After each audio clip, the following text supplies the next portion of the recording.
Hello, hello, hello. How is everybody this Tuesday?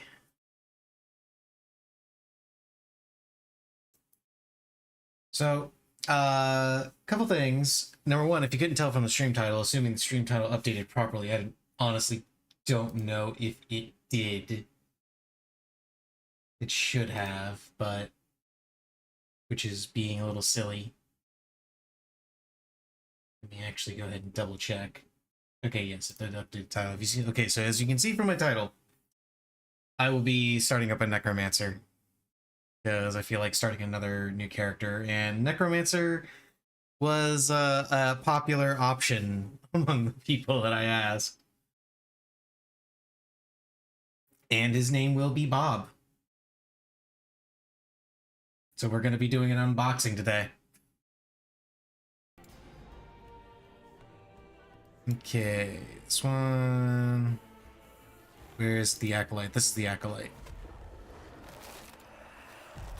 So they get, so the base class Acolyte, they get Necromancer, Lich, and Warlock. I haven't looked at too much of this class. I just know that it plays, like, I equated this to the Necromancer in Diablo when I was first reading about it. So, not sure how true that is. I mean, we do have the Necromancer Mastery, but we've also got Lich and Warlock. Warlock might actually probably be more up my speed if these, like, different masteries are what I think they are. Like, I assume Necromancer is more the pet build, which was not really how I liked to play Necromancer in Diablo. I preferred playing Bone Necro, so probably Lich or Warlock are going to be more up my speed, but either way, it's Bob. We are playing Bob. And solo character found. Great. So, one thing I did... There was darkness. I can go ahead and skip this, we've already seen the story. One thing I did discover was I was a little bit mistaken. I can't actually do Monolith of Fate until... I can't actually do Monolith of Fate until I manage to get up to level 55, so we will be doing the campaign up to level 55 at least. But that's not a bad thing.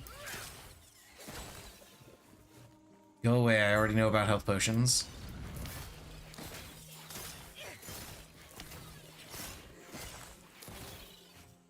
Traveler, as he wishes to destroy us and steal Atera's legacy. Yay.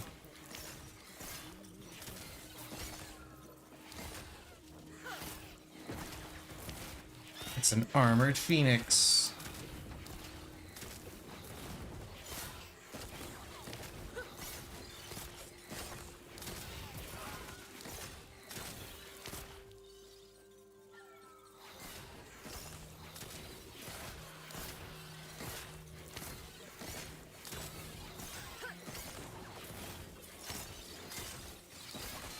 Okay. Not want to get caught in that.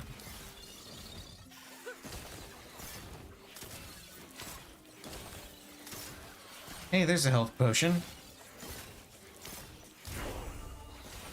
Summon skeleton. Go, my skeleton.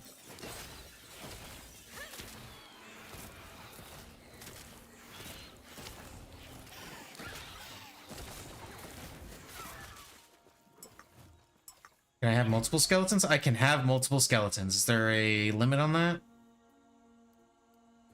You are limited to 3 skeletons at a time. Okay, so I got 3 skeletons.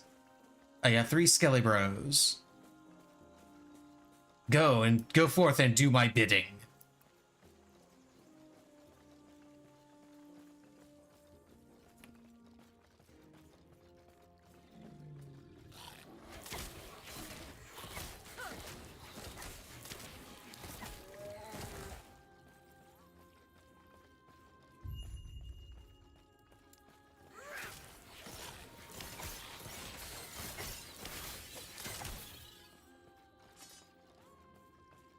Oh, am I using scepters?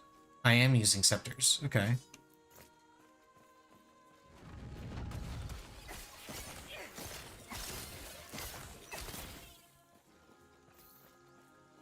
Ruby amulets.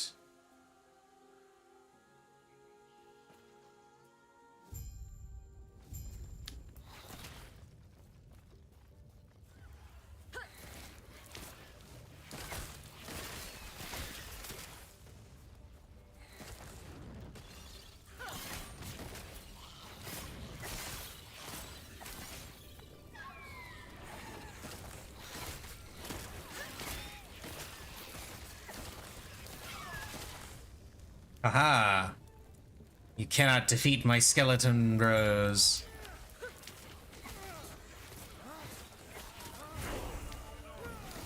Marrow shards, okay.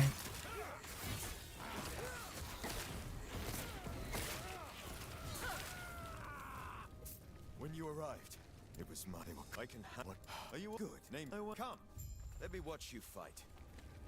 Watch me fight. I'm not fighting. My skeleton army is fighting.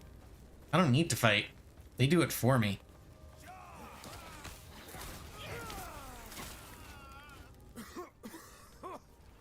Smoke.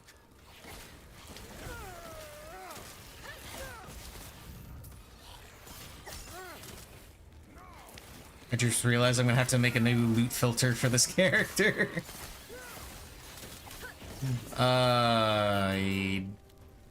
While I love the function of the loot filter, I hate actually making one.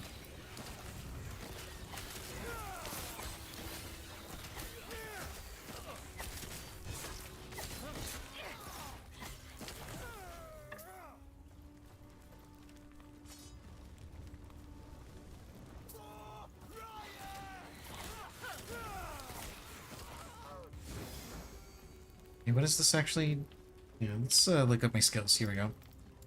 So, marrow shards, fire sharpened, marrow bones from your body, bones pierce through enemies. Instead of mana, 9% of your current health is consumed to cast the spell. Okay. Rips blood out of the target enemy, dealing physical damage to it. Orb of blood is then drawn back to you. What else have we got in here?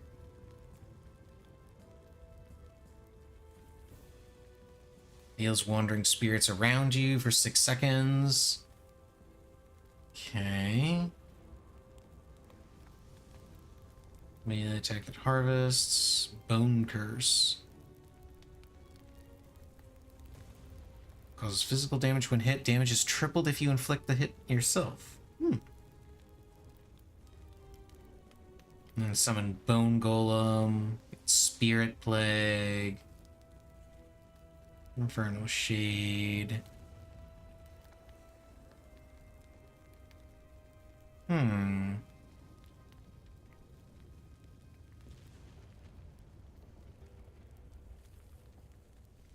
then Necromancer, summon Skeletal Mage, sacrifice, rips apart an allied minion. Yeah, Dread Shade. Yeah, okay, so yeah. The Necromancer is the pet.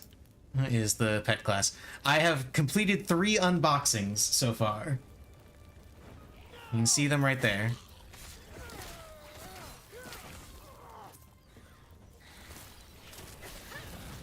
I've only just started. Gonna be honest, I'm probably not going to be doing a minion build just because I never liked doing minion builds when I played Diablo Necromancer. I did Bone Necro mostly.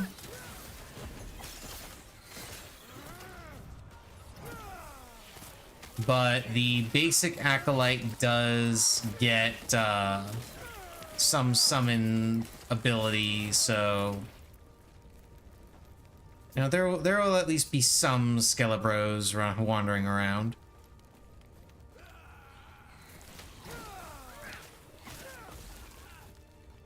Where'd you learn to fight?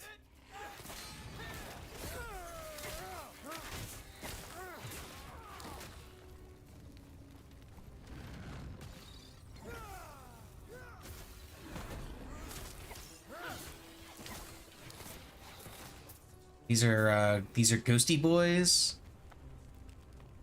Wonder at random dealing necrotic damage over time to enemies they pass through. Okay, meh. So Last Epoch is basically a better Diablo 4? Yes. Last Epoch is exactly what I wished Diablo 4 would have been. And it has hilarious visual bugs like this one. Okay, so what's happening? If you look at this guy's model, I don't know if it's gonna happen. Nah, it's not. Unfortunate. One of the visual bugs that can happen is if you freeze an enemy, their character model will get stuck in whatever animation they were in. They'll continue doing their normal attack rotation and stuff, but they will still be in that same animation that they were in whenever they were frozen. Co-op matchmaking, yes, there is online. This character is offline, as is my other character, but you can do online co-op. Okay, and then this is where you get your progression. Like, the progression in this game is amazing. I absolutely love it. So you have your base class right here, where you can spend points in different passives as you level up. And then later on, you'll unlock your masteries. And your masteries will give you passives depending on which one you pick. You can only pick one mastery, and it's the only thing that you cannot undo. Okay, because you can respec everything except for your mastery.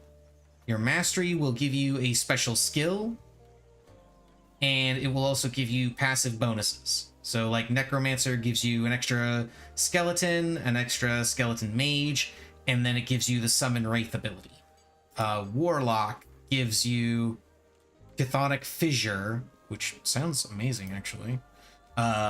More damage per curse and extra fire and necrotic resistance, for instance. However, after you've picked your mastery, all of these trees become available to put passive points into, but you notice like the little chain here in the middle, you can only access these passives on the mastery that you've selected. These ones are always available no matter which mastery you select, but only the mastery that you select will give you full access to this part of the tree, and thus these other skills. The more points you put into a tree, the more skills that you'll unlock. And this is just for class progression. Skill progression is a whole other beast, which I'm actually about to get into. So like, here's your specializations, and here's the different skills that you get. You can specialize in skills, and you get access to all of this for the individual skills. And the skills level up as you use them. And if you want to respec them, again, you can, because it's right over here.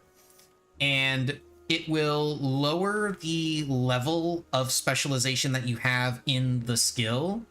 But then so you'll have to level it back up to get that point back. But as you level up your character, you'll get your minimum specialized level will increase. So if you want to remove the skill entirely and specialize in a completely different skill, then you can get a minimum number of points to start you off, so you're not starting straight from, level 1. If you want to... Let's see, Last Epoch, PoE, D4, they're not selling sword space, are they? I don't know much about that. I know you can buy extra stash tabs with gold, but I don't think I don't think you buy that with like actual IRL money. Maybe you do, I don't know. I haven't looked into that because that's not the sort of thing that I look into. And both of these characters are solo self-found anyway, so I'm not gonna need the stash space because it's just I know what build I want, I know what items fit within that build, I don't need to collect anything else. I'm not the sort that's going to collect and hoard all of the items, so I need like 50 stash tabs or anything like that. So yeah, let's take a look here. What we get splatter. Rip blood hits have a chance to create a blood splatter at the target, dealing damage to other enemies around it, but not the original target. So AoE, eviscerate, significantly higher chance to make a blood splatter, but costs more mana. Arcane absorption, when you directly cast Rip Blood and hit at least one enemy, you gain additional spell damage for 6 seconds. This effect can stack. Okay. And then that connects to Run Dry, deals more damage. Gushing Wound, chance to bleed. Rip Blood has increased cast speed. Okay. Rip Blood has increased cast speed. Leaves stench on the body, on the target enemy that causes your minions to prioritize attacking it. Okay. That's pretty neat. I'm thinking... Let's go with Hemomancer to start off.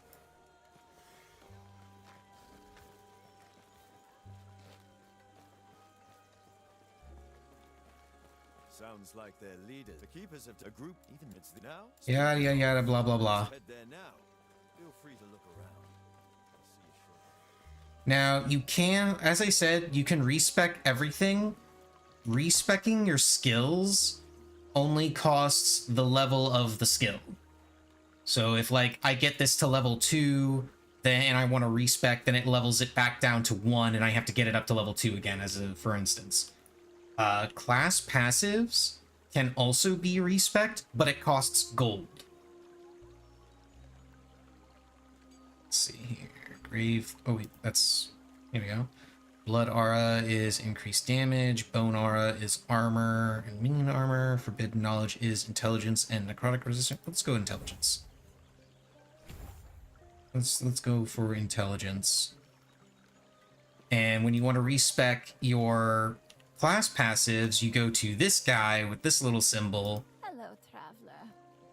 And you can take away points for gold.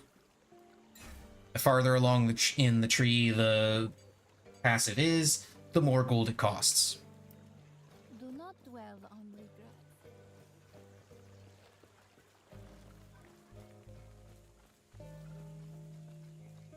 regret. BRB real quick. Hang on, gotta check the door apparently.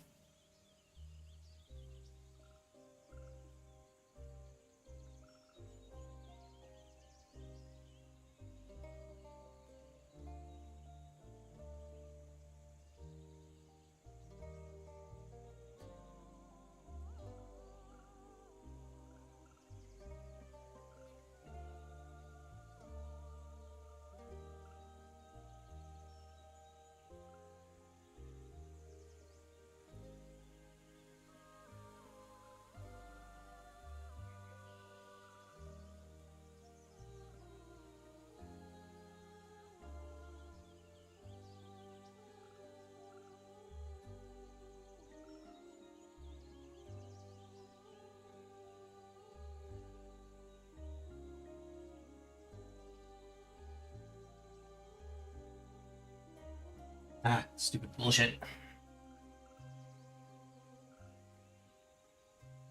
Get my ears back in.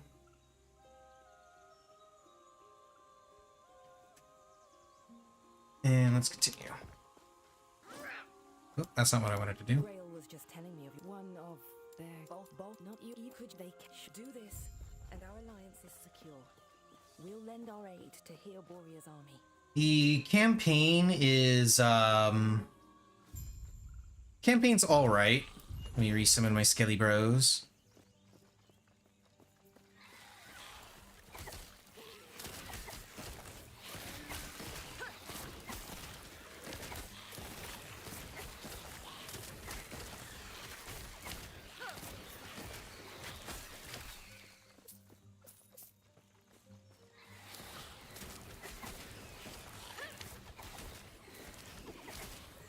Go, my Skelly Bros.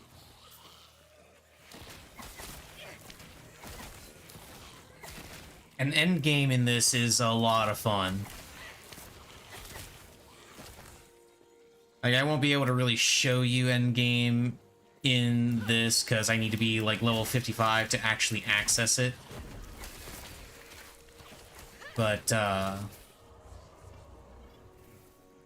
okay, I do not like ghosty boys. I'm gonna be replacing that skill relatively quickly. Not a fan of ghosty boys.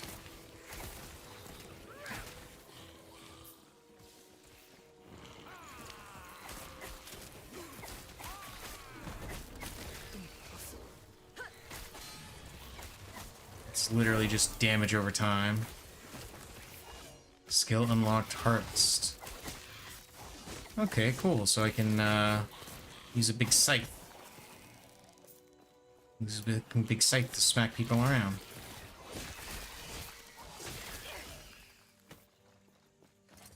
Okay, let's get these, because these have extra intelligence, right? Yeah. Let's see, that has more health, this is better. Oh, and the crafting system is also really cool.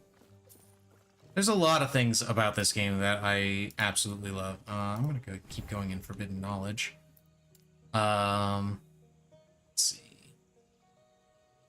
Do I want to continue with Hemomancer? Yeah, there's crafting. There's crafting. The way the crafting works is you're not actually making items.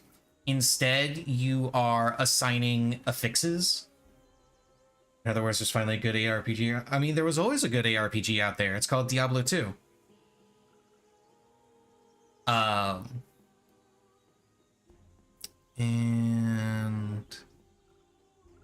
I'll go ahead and get more spell damage. The way the crafting works, you open up the forge here, and you're not making items. Instead, what you're doing is you take an item that drops, and then you can assign affixes to it, either prefixes or suffixes, which all give different things. So if you want a, like say you want this chest, if I wanted this chest piece to have +2 intelligence, +2 health, then I could add those affixes to it with the affix shards that drop. It's going to be a while before I actually get any of this. I would have to swap over to my mage character to show you that. Show you more of it. Matter of fact, hang on. Let me go ahead and do that real quick. I'm gonna TP back to town. Give you a quick tour of what endgame looks like on this.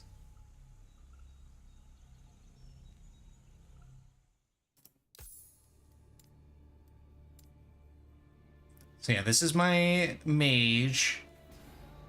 He's a sorcerer spec. And this is the map that you'll get to when you're doing endgame, because this right here, Monolith of Faith, this is the endgame. So what you do is you go to one of these islands for different things.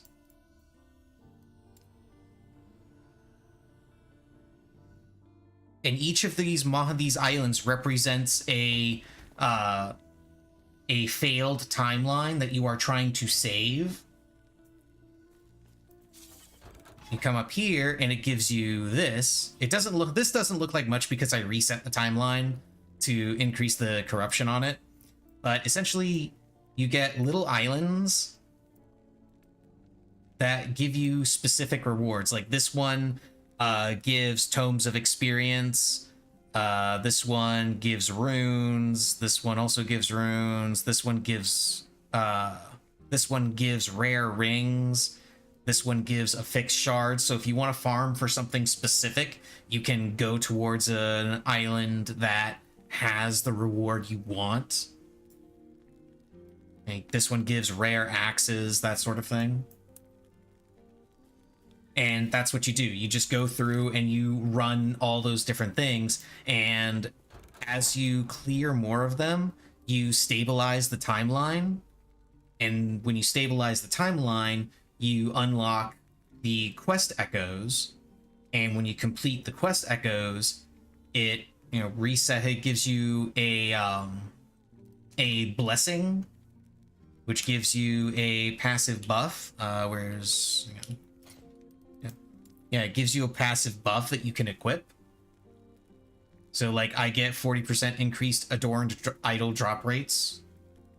I get better increased body armor drop rates, increased spell damage, leech does health, just different sorts of stuff like that.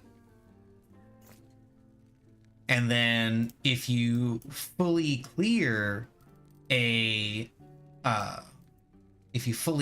all of these, you'll be able to reset it by fighting against a special boss that will increase the corruption in the timeline, which increases the difficulty and increases all of the drops. And that is your end game progression, is just doing these over and over, running these constantly. And they all give like slightly different quests and have different enemy modifiers as well. Like this one has high health enemies take less damage. This one has enemies have a 50% chance to receive glancing blow. This one is enemies have 30% increased health. It's all stuff like that. Now, as for the crafting, I think I have some items in here. Yeah, I do. As for the crafting, how that works. Look at that. So you get an item drop, like so. And this one has 3 affixes on it already. You can get up to 4 on an item, and you can add any affixes that you get from shards that drop on the ground. So let's say I want to give this thing spell damage. Well, then I click on that. I go to prefixes. I find my spell damage. Where's spell damage? There it is. I find spell damage, and then I can add the affix. And now it has spell damage. I can also upgrade affixes if I have shards for them already. If I have shards for them and the affix is already on the weapon. So like this one already has melee weapon damage or melee lightning damage. So I can upgrade the lightning damage to tier 2.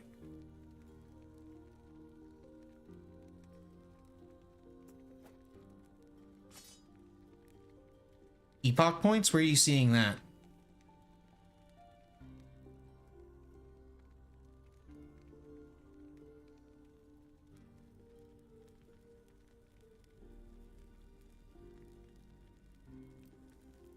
Oh, yeah, there you go. That's the part of the game that I am ignoring, because I don't do cosmetics and I'm not going to do any real world money purchasing. And then you can further augment your crafting with glyphs. So like this is a glyph of hope. It's the one I use most often. Gives it a chance to forge with no cost, because every time you add or upgrade an affix, it costs forging potential. And when the forging potential hits 0, you can't forge anymore.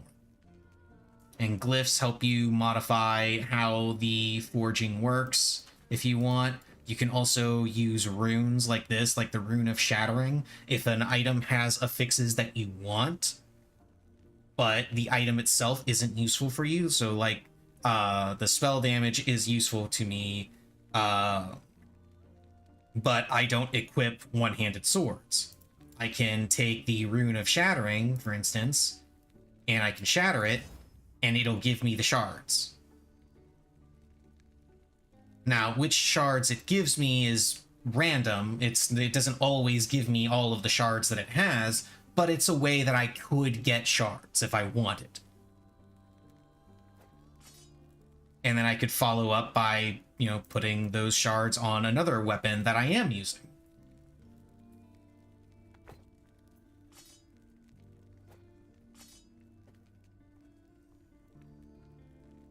And then this over here, these are idols. They're basically charms from Diablo 2. They have their own inventory section. You start out with only like 4 slots over here, but as you go through the campaign, you unlock the rest of it, and this is how it looks when you have all of the slots maxed out. And of course, you got a giant inventory space. Where's my stash at? Oh, I don't have it here. I gotta go back.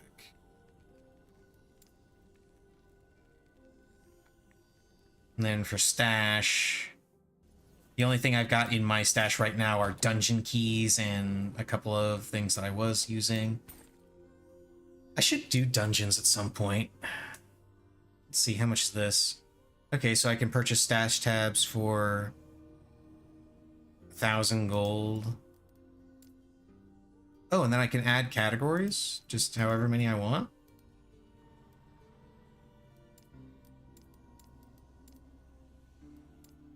Ah, okay, so that's just another way of sorting through. Okay, so if I want to have stash tabs that are split between categories, I can add new categories.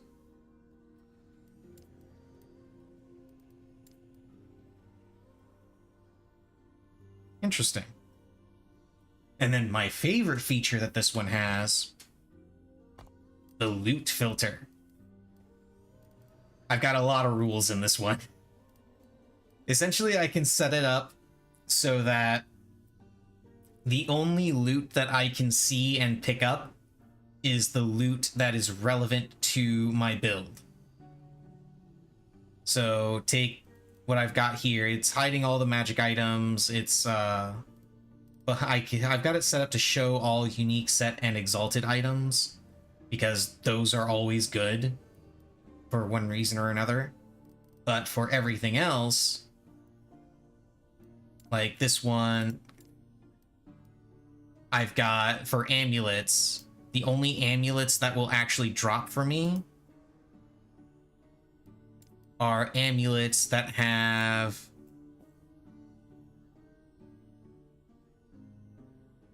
okay, yeah, so I've got spell damage, lightning damage, critical strike multiplier, health.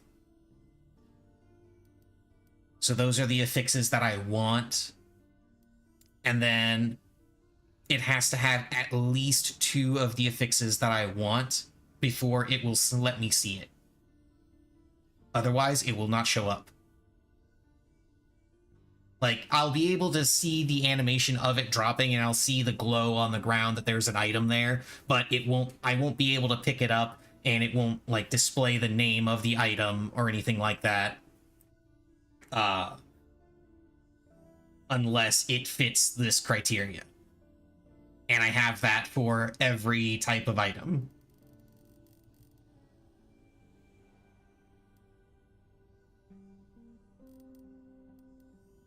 So yeah, with the amulet, it's lightning damage, crit, for wand, it's, let's see, what have I got for wand?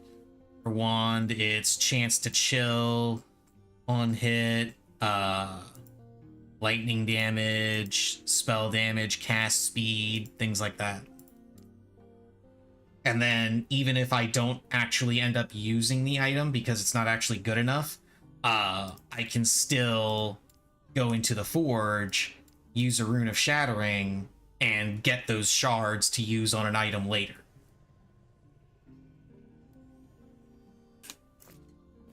So it's a very cool game, very cool system. I really like it. If you got this game, would we do multiplayer? Sure. We would totally do multiplayer. I like doing games like this. This to me is a very Did I not click that? Come on, game. Like, this game has, in general, I like ARPGs. because they are very relaxing. It's just I sit back and I grind.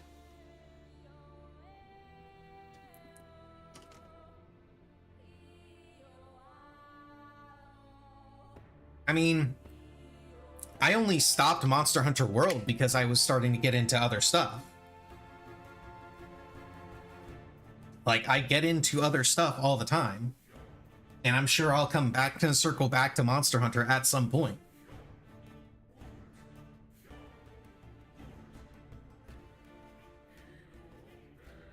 I mean, I would likely play this a lot longer because, again, RPGs are a very relaxing grind to me, so I like playing them just as a casual thing.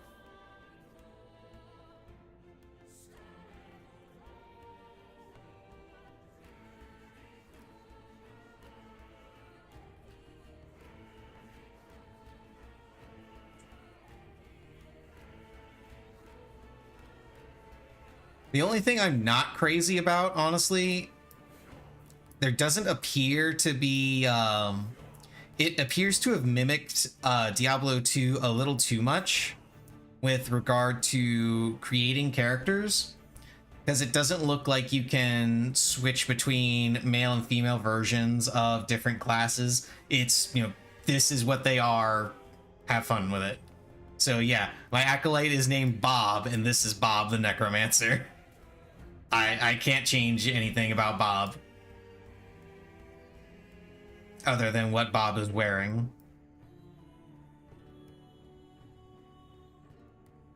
But you're very likely not going to be seeing much of your character underneath all of the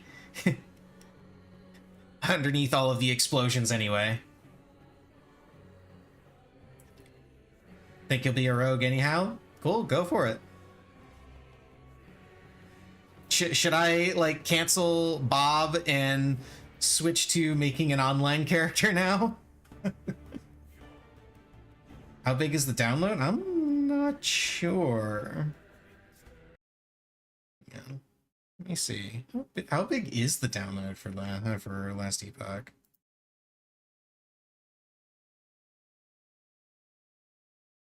Let me see.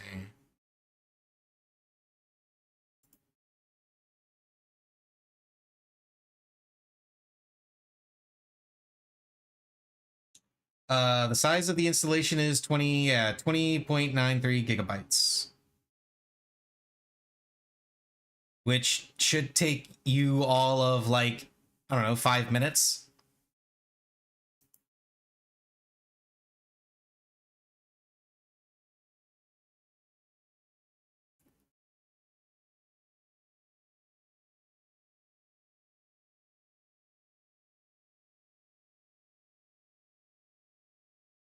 Play this evening? Okay, cool. We can do that. I'll just go ahead and continue with Bob offline and create a new character later when we start playing. Sound good? Okay. So let's get back into this and continue the journey of Bob the Necromancer. And do more unboxings. Then think about what to play with a rogue. Yeah. I mean, I could still do a Necromancer with the rogue.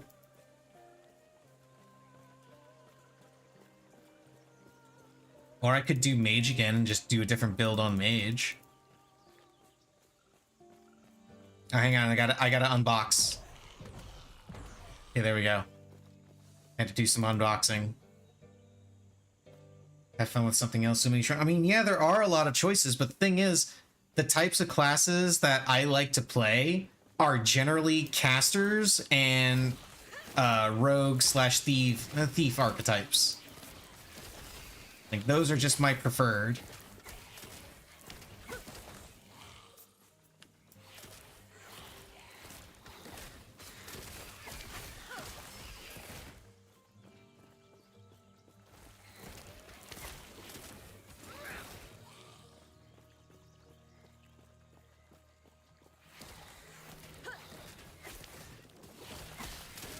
He gets soul into it because he likes playing tanks. Does he even like playing ARPGs, though? I don't know that he does.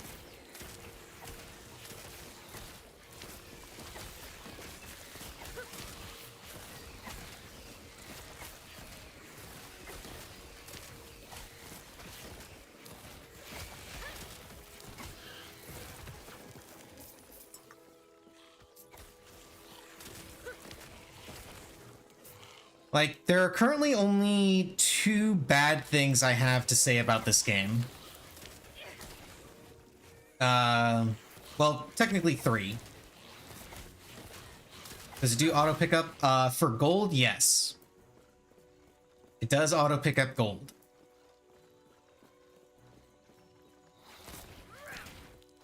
But there are 3 bad things that I have to say about this game. Number 1, I feel like some of the design choices are weird. There are a couple of really weird design choices, which isn't really a bad thing. It's just, it is what it is. It's just weird.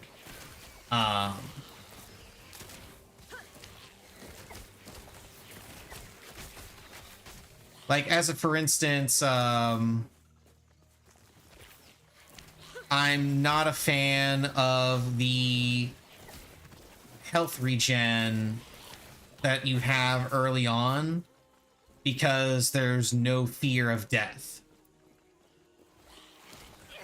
I could sit here and like not move and would not die because I have a massive amount of health regen at the start and enemies just don't do enough damage to kill me.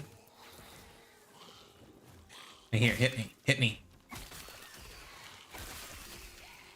I mean, my Skelebros are murdering them, but yeah. It's just, some of the design choices are a little weird, and that's one thing that I have bad to say about it. Another bad thing that I have to say about it is, like, the loot filters.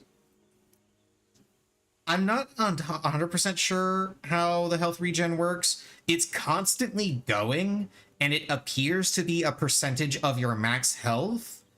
So later on, it becomes less and less overpowered, but early on, it's basically impossible to die. Not necessarily a bad thing, but it's kind of weird to me.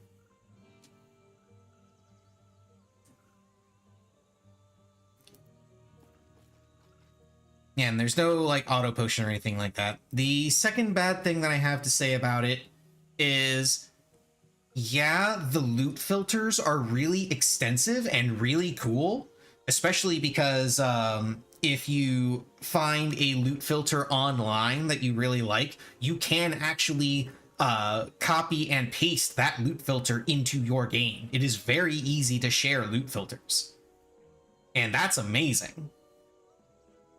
The problem is you need the loot filter because you get a lot of drops, and the vast majority of them are not relevant to whatever it is you're doing. So yeah, the loot filter is really nice, and the system is really robust. But it's so robust, and there's so much loot that drops, you need to go into it, and you need to use it.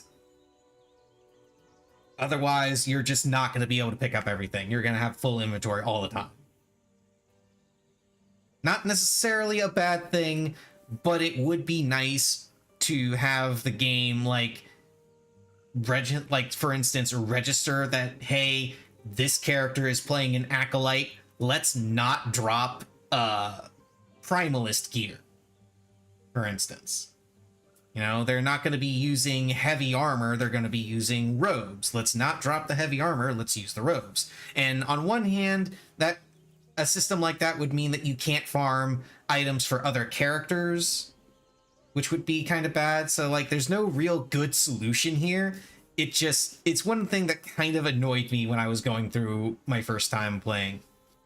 Was there's just the sheer number of drops and no way to really, like, break them down to use later, to use materials later, because the only way you can break down items is through the Rune of Shattering, and Runes of Shattering early on are not easy to come by.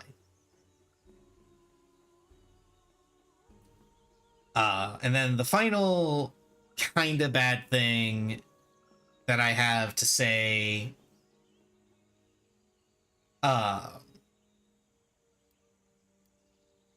the skill system, the progression systems that they've got in here, while incredible, and while they do kind of like give you things a little bit at a time, they don't fully explain everything. A lot of the stuff that I found out, I had to find out myself, which is not, again, not a terrible thing, but it would be nice if they like went into a little bit more detail with certain things. Like, for instance, the ability to put in points to other skill trees, other mastery trees, that you haven't selected the mastery for. I only found that out much later. I thought that I had to select a second mastery in order to be able to put points into another tree. So like if I selected Warlock Mastery, I thought I could only get Necromancer or Lich if I progressed more in the story and unlocked them. No. As soon as you unlock one mastery, you will unlock all of the trees. But it doesn't tell you that. It only tells you that you can select one mastery and you cannot change your mastery. Doesn't say anything about being able to put points into the first part of the tree. So it could explain things a little bit better with that on that front, but it does a good enough job that I can't really fault it too much.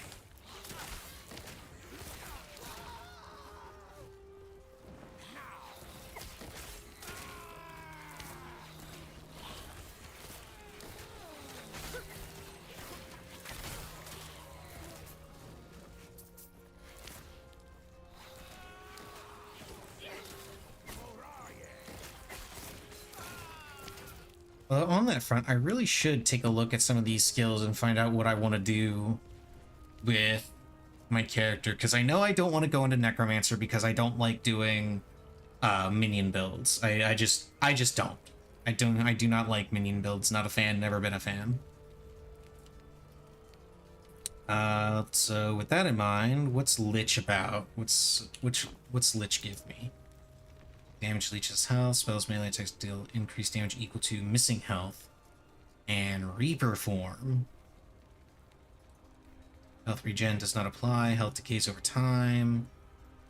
Health reaches 0, instead of dying you transform back to human form. Oh, I will. Enjoy your food.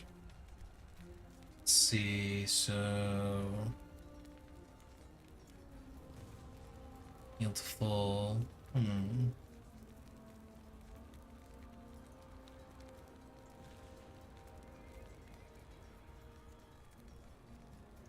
Okay, so this is all about being like low health and using low health to deal more damage.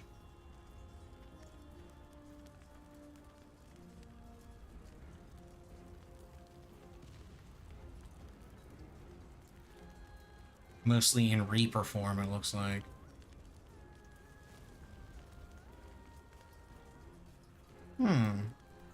Interesting. And then Warlock.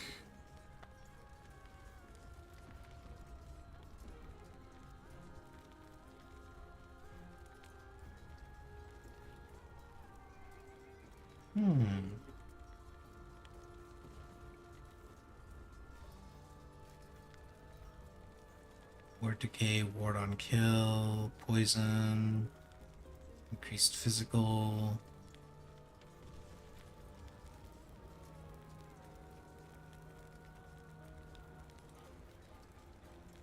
Chaos bolts is necrotic and fire. Ghost flame.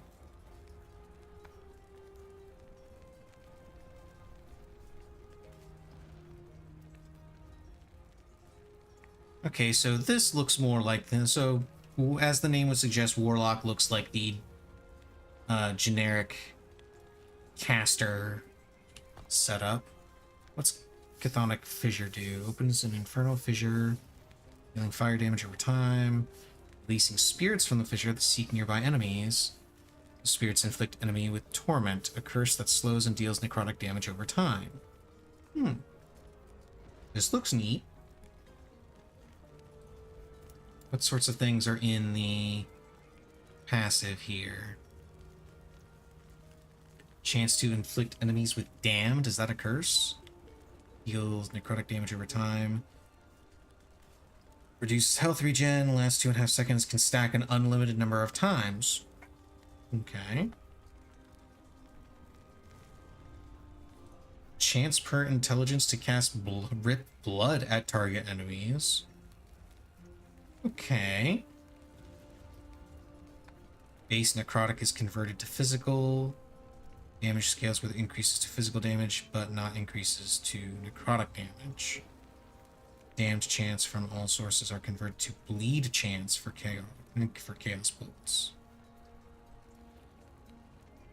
So instead of inflicting damned, you inflict bleed and costs less mana and now consumes a portion of current health and ward. Hits against cursed enemies cast Bone Curse at their location. Yo, dog, I heard you like curses. Huh. Chance to ignite enemies.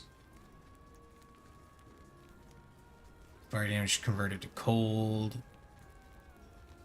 More damage over time. Directly casting Chaos Bolts extends duration of active Chthonic Fissures and Infernal Shades. Huh. So yeah, this looks cool. Kinda like this. And then I guess I would go with Bone Curse.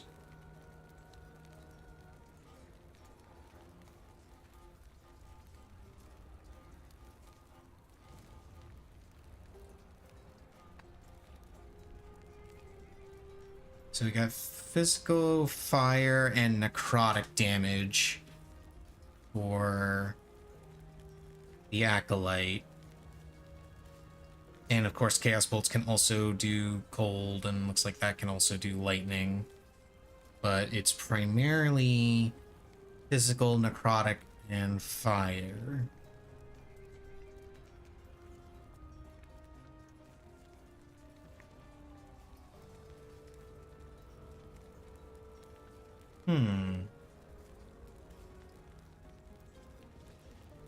I think I've got an idea. And what's this? Creates new body for you at target location, then detonates your old body to deal physical damage. Can you set it up to increase less health, sticky blood, haste and frenzy, siphon, veins, dance of blood, automatically cast rip blood at enemies nearby where you depart.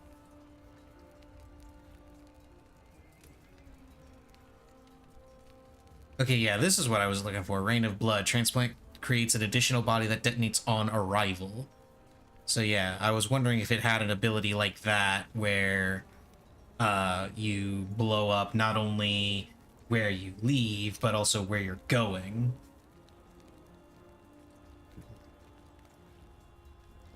Okay, I think I've got an idea of how I want to do this.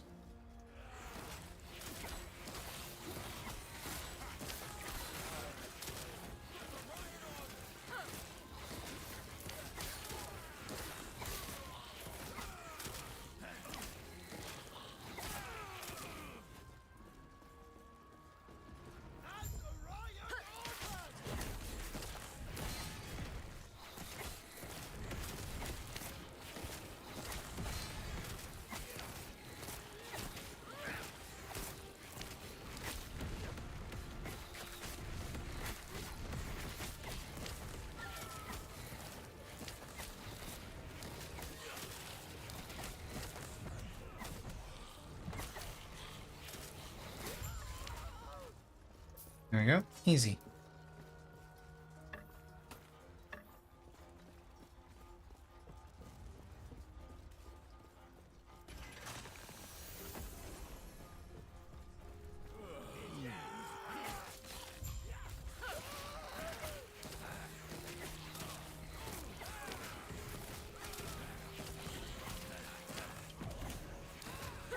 You will not kill all of my minions. They are undead. They live forever.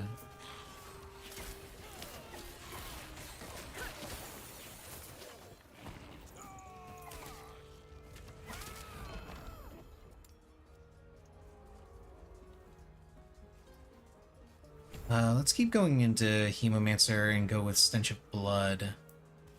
Ooh, relic. Oh, elemental damage. I mean, I'll take it because it's still a relic and it's still a good piece of gear, but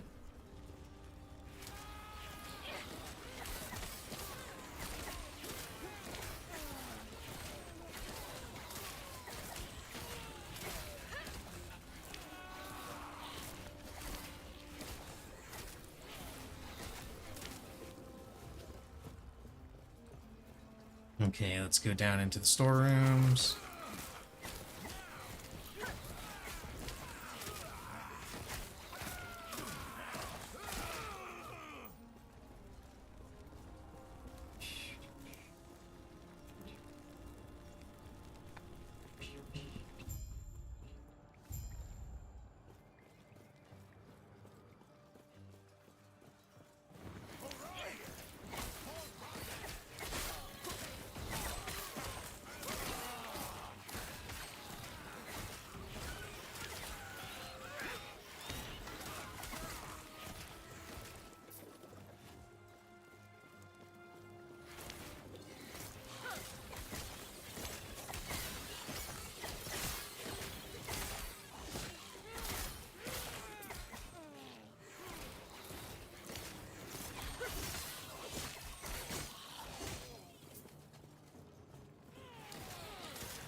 Yeah, kill solar invaders.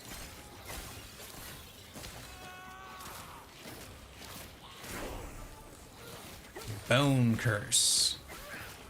Okay, now this is an ability I'm actually interested in. Hungering Souls calls forth 5 Hungering Souls that seek out enemies on a hit that deal necrotic damage and then possess the target. Possessed enemies take necrotic damage over time for 1.5 seconds. Enemies cannot be possessed by multiple souls at once.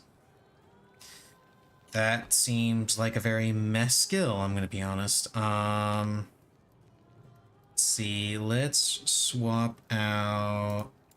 Let's put that there. Let's put Blood Curse there. And let's pretend E and R just don't exist for the moment.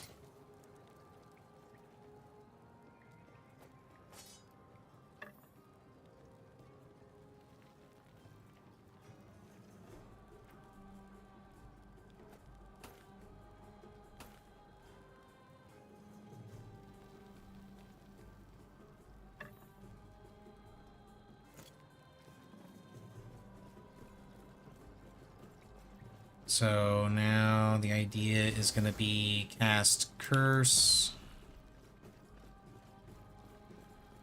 And then Blood Siphon. Or Rip Blood, rather. Blood Siphon is the Diablo 3 version of that.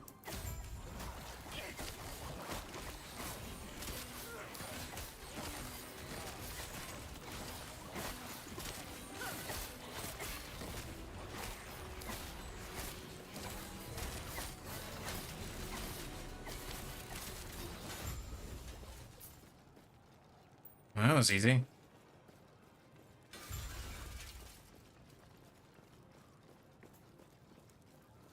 I remember that being a little bit more difficult when I was coming through here on my mage. Of course, my mage was alone. Here I have Skelebros. Okay, it looks like the bone curse thing only applies once, doesn't like stack or anything like that.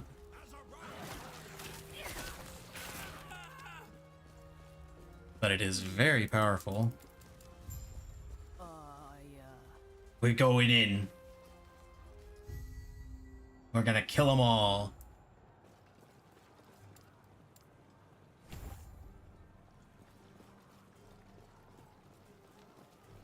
And here we are in the Keeper's Vault.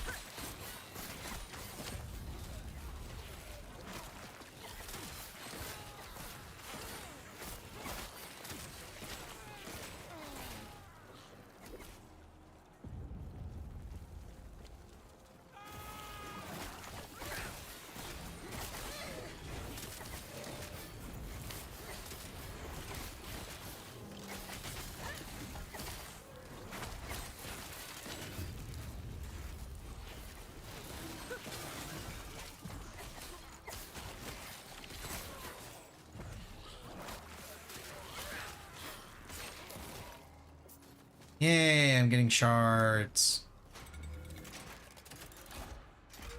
I am now slowly building my collection of crafting materials. You're here to help. Protect the drink. Tread carefully.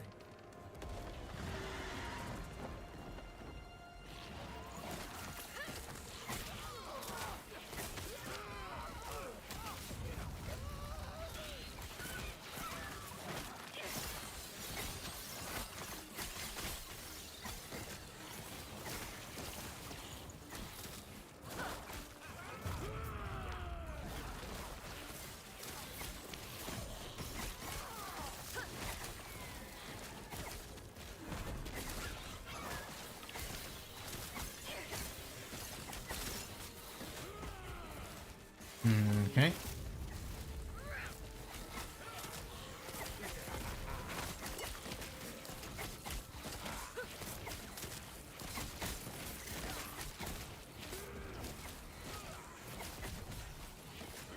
Keep that curse on him. Not here. It isn't safe. The reek that should hold foot of reinforced the howling, sir. Lovely. What do you mean? Here. Or did. Well, tell you what. Let's get out of here first, and then I'll explain more. These peace talks are hardly worth it if you don't know why Orion is after us. Because he wants the Epoch. What is the Epoch? It is a device that lets us travel through time. Ooh, time travel.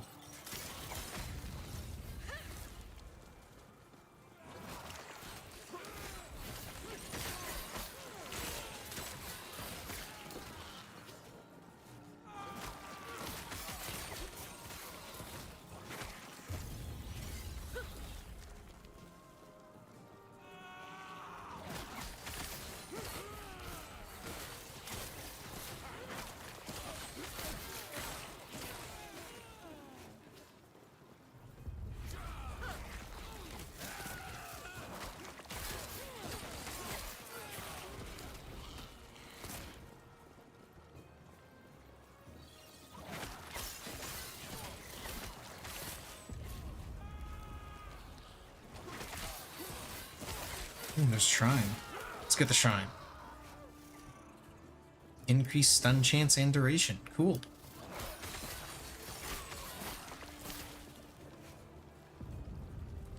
Okay, I've got Skelly Warriors and one Archer. I can work with that. If I'm only allowed to have 3 people at the moment, then that's kind of the spread I would prefer to have is, you know, 2 melee, 1 archer.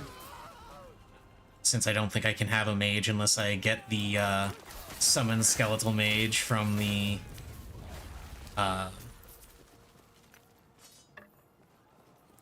Necromancer tree, because I think that's in Necromancer tree. Summon skeletal mage.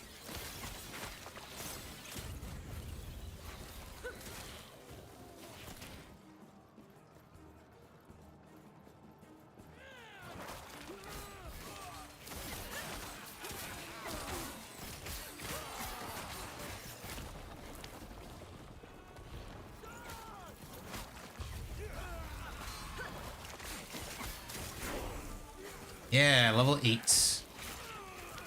Another skill spec.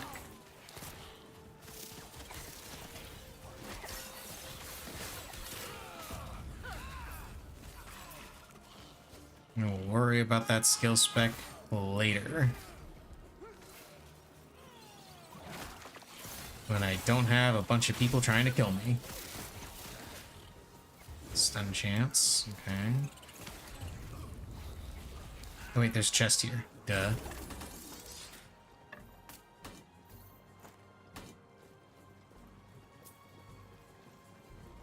I really need to hurry up and set up loot filters on this character already.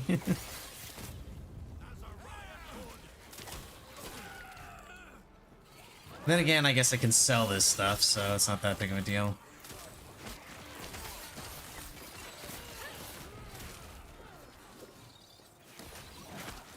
But it's just kind of bothering me that I'm picking up this stuff, and in my head I know this stuff is not going to be useful for me.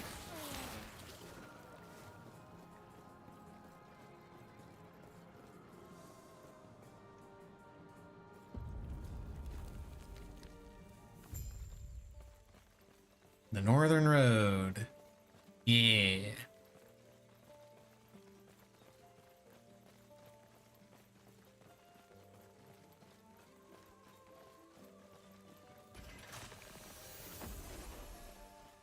I'm sure you have questions, but let me first check and make sure the Epoch's safe.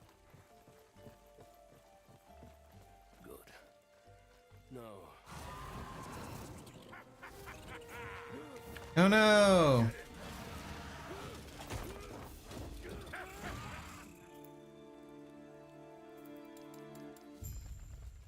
Okay, now I get to walk into their camp and beat the guy up. First, guess I'll go with Blood Aura? Oh, I should have gotten the point in Forbidden Knowledge. Oh well, not a big deal. I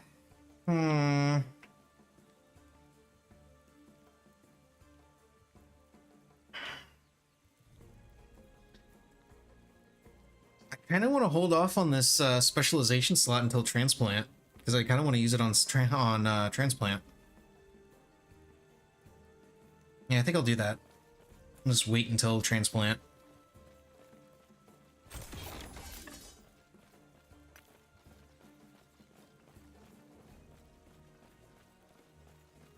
Because I super am not interested in specializing in other stuff at the moment.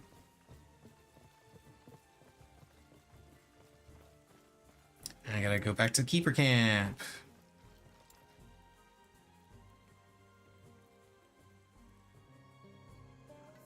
And BRB, gotta use the toilet. Take my ears out.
Okay. Oh, hello, Missy Cat. Did you have a nice nap? Hmm? Did you have a nice nap? And I sit down, Missy looks up at me and yawns.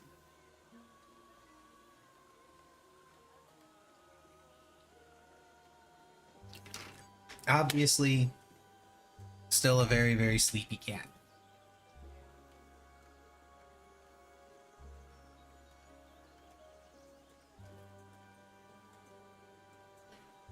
A little bit.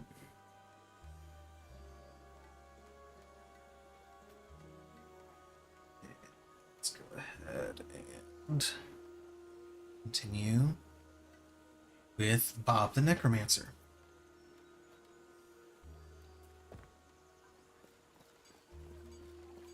A terror's blessing. Prayers be with you. No problem, I'm gonna do the thing. Everything okay? What? That man, what? That we deck. Are you? Stay safe. Stay alive. And bring Balthus back.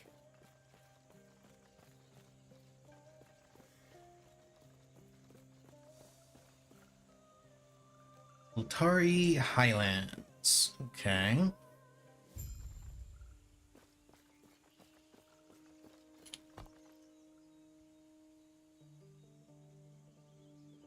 I'm wondering if I should go ahead and just spec into Bone Curse, because Bone Curse seems pretty good. What does Bone Curse give me if I spec into it?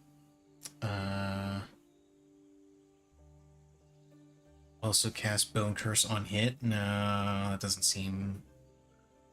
Let's see, Bone Curse affects a larger area. That's pretty cool. Deals more damage. That's pretty cool. Slows enemies within its area of effect. That's pretty cool. Bone Curse applies Marked for Death for 2 seconds, but costs more mana. This effect overwrites Marked for Death, Marked for Death's normal duration. What's Marked for Death? Curse lasts for 8 seconds, reduces all resistances by 25%, cannot stack. Chance to reduce enemy armor. Cause enemies to bleed. When Bone Curse times out, you cast Rip Blood on that enemy, dealing physical damage. You cast Bone Curse, it now only used behind cursed ground. Arrow Thief triggers, you are also healed. Bone Eruption. Shortly after casting Bone Curse, it causes a Bone Eruption beneath the target area, causing enemies to take spell physical damage, but Bone Curse costs more mana. Yeah, okay, I can specialize in this. And I'm thinking deal more damage. Start off.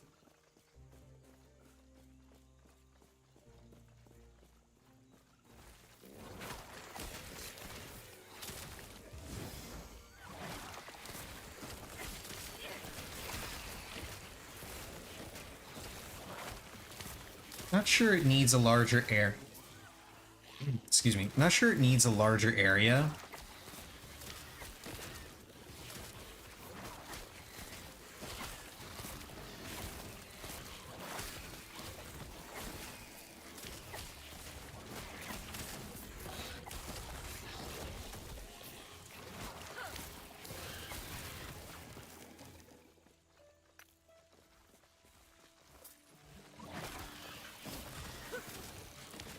Yeah, because like those two, the one guy was over here, the other was over here. I was still able to hit both of them, so I feel like the AoE range on Bone Curse is fine.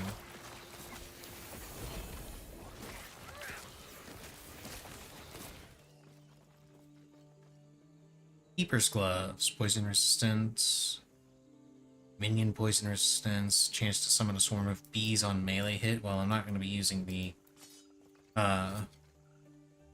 bees on hit thing, but I mean, it's unique gloves, might as well at least hold on to them, you know?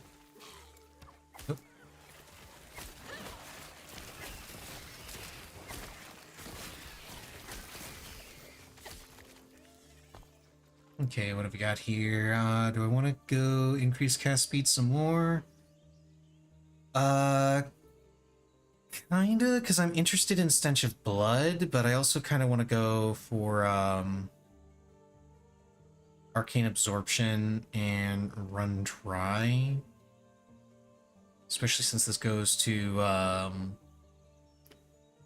oh no, this no longer creates blood orbs, and that's part of what this thing does, is it gives you blood orbs for healing.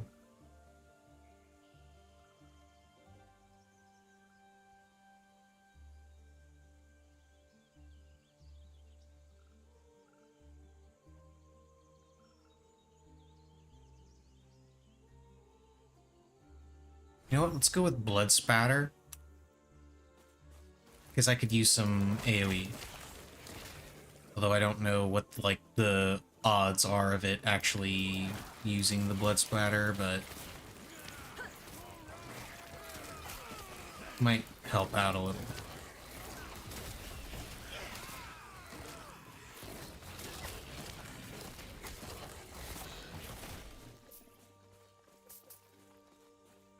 Okay, this way for side quest.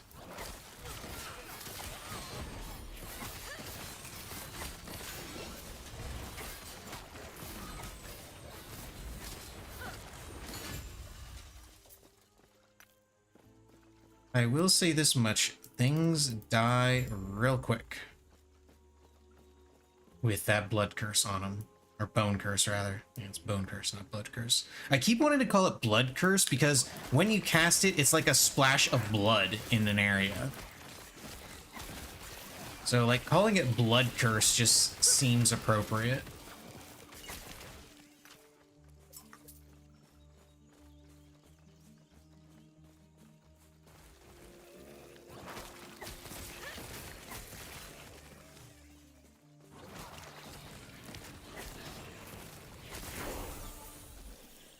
Transplant. Good, good, good, good, good, good.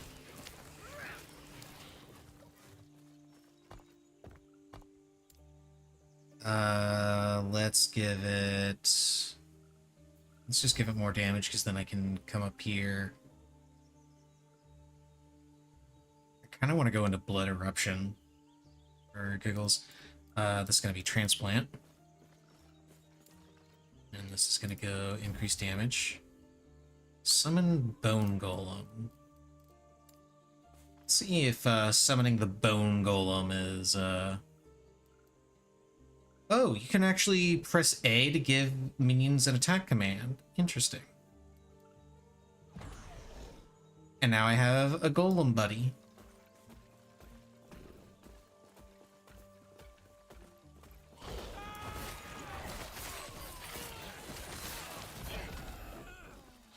Why am I getting so many uniques?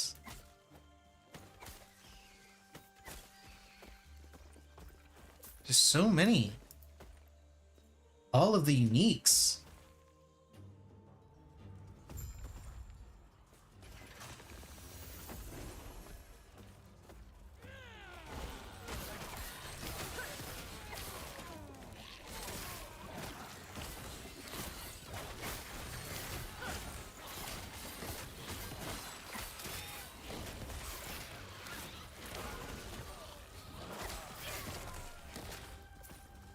I'm getting the classic Fishymancer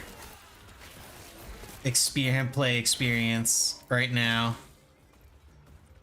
For those that don't know, Fishymancer was the name of the build for the D2 summon Necromancer that had the army of skeletons. Yeah, this is what that was like. Why was it called Fishymancer? Well, because your job was to aggro enemies, kind of like that, and then drag them into your waiting minions and drop curses on them. And then occasionally you would cast Corpse Explosion.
And this is more or less what it was like playing that type of Necromancer. Just you sit back, you cast curses, minions do all the work. And while that is one of the most effective ways of playing a Necromancer, it was never a playstyle I was a fan of. I preferred Bone Necro, personally, because it felt more like I was the one doing stuff, as opposed to just sitting back and letting my minions do it for me.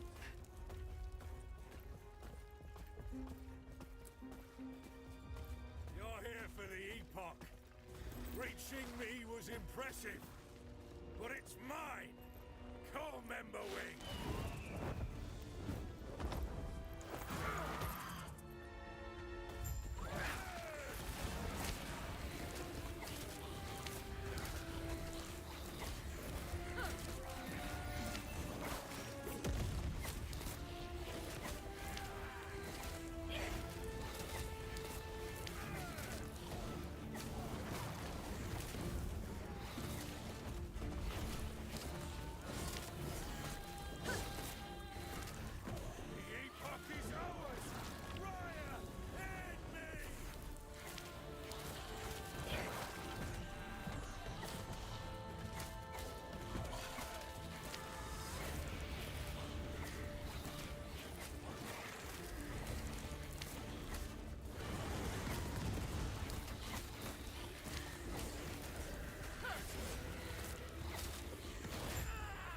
And dead.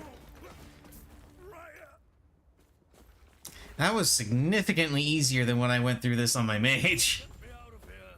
Oh, Terra, I will the if more now. Which, speaking of, let's head back. I must reach Lena at once. Okay, back to the Keeper's camp.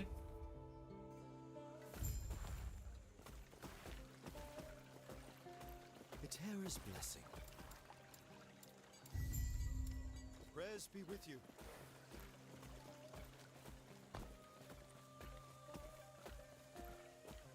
He's back. He's been quiet since. You're back now. Not do you go? Lena, I'm so sorry to you too. This is what's What are you doing? Oh no! with the Epoch's power. I'll finally be able to. And now here we are in the crumbling ruins of the ruined future.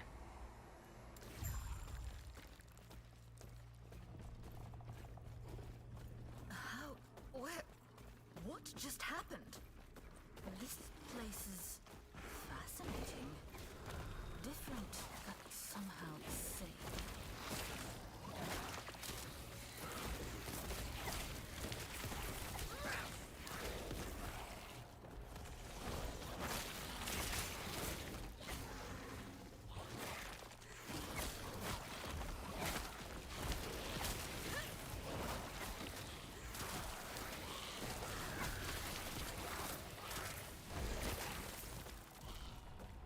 Die, void monsters.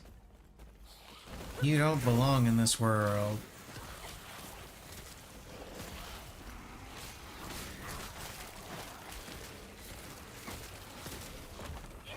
Ow. Rude. I'm gonna resummon my golem so he has more health.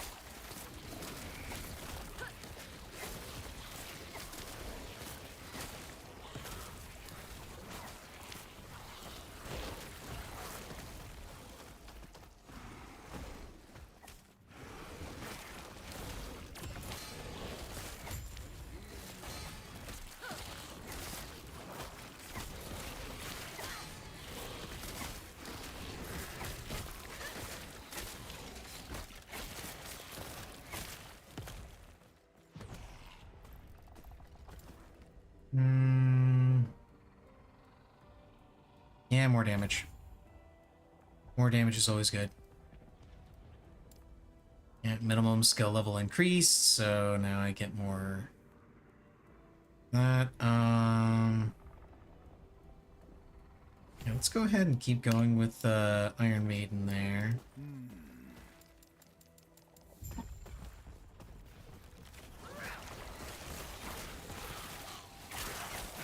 More damage on my Bone Curse.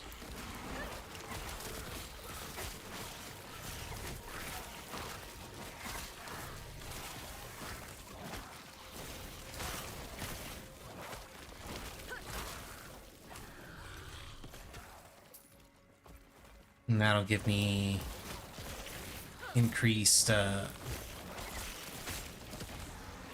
increased damage, and then I'll be the next skill level I'll be able to pick up the unlocked passive at the end of that particular route, where it's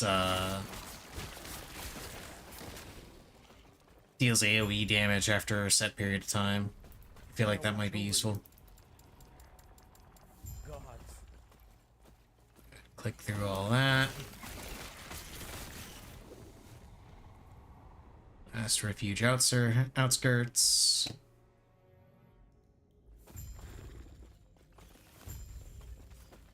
Yes? God be with you. Death will not take me. Okay, now we are on the outskirts.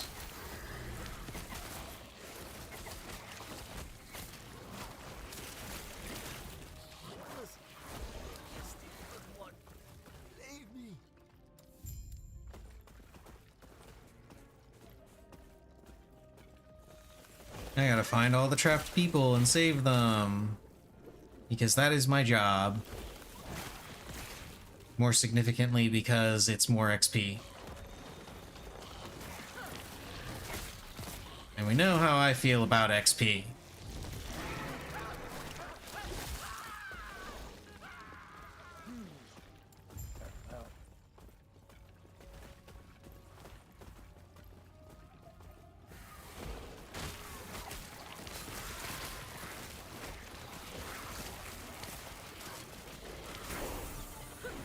Yeah, level 11. Ha, Willem scream. Always fun to hear.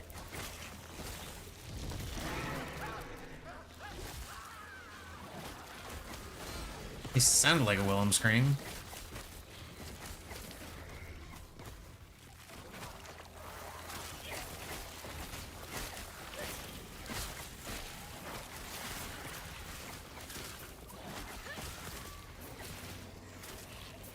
Oh, one of my Skelebros died. Unfortunate. Let's go into more splatter.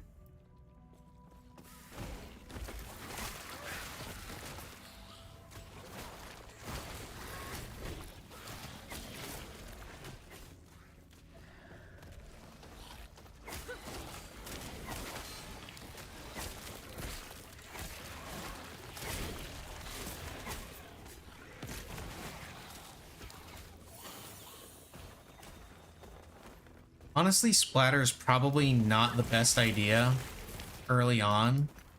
Like, it's probably an okay skill in general, but it's probably not the best to focus on early, simply because the skill mentions that it doesn't deal bonus damage to the target. It only deals extra damage in an AoE.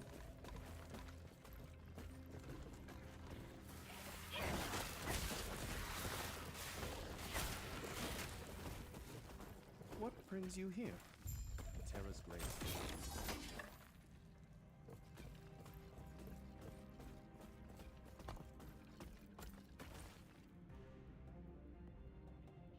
Yeah, bone eruption.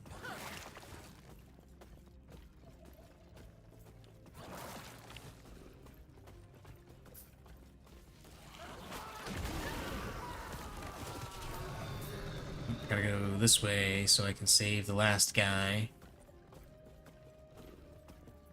I'll go ahead and resummon my golem.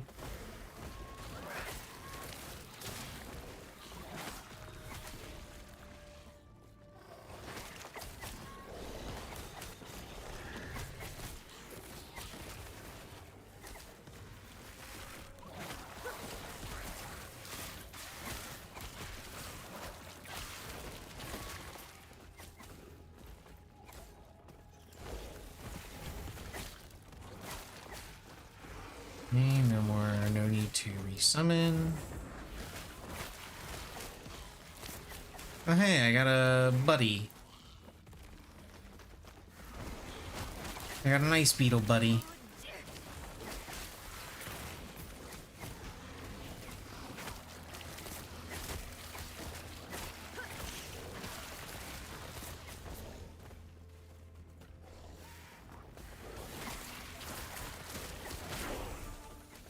Yeah, level 12.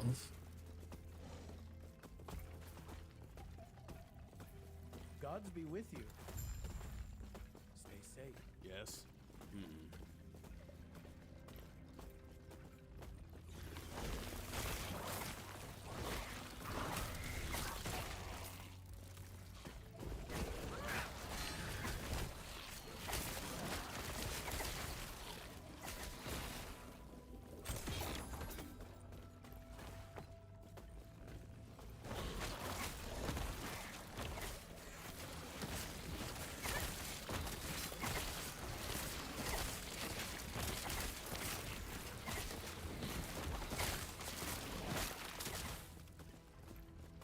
Okay.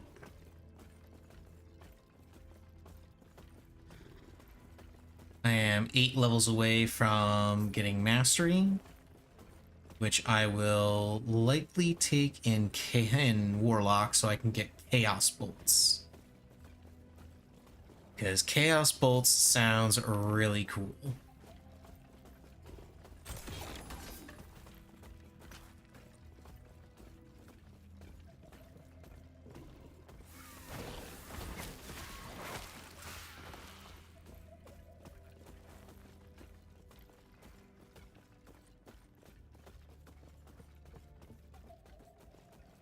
What, Missy?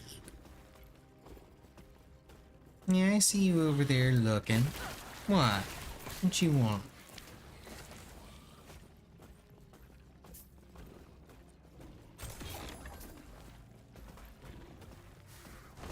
I wish you guys could see this. Missy is currently laying on her chair next to my desk as she usually does. She's usually either on my chair, or on her chair, I should say. She's usually either in her chair or she's in her tree. Right now, she's just kind of laying there staring at me with her front paws crossed in front of her. Like so. It's very adorable.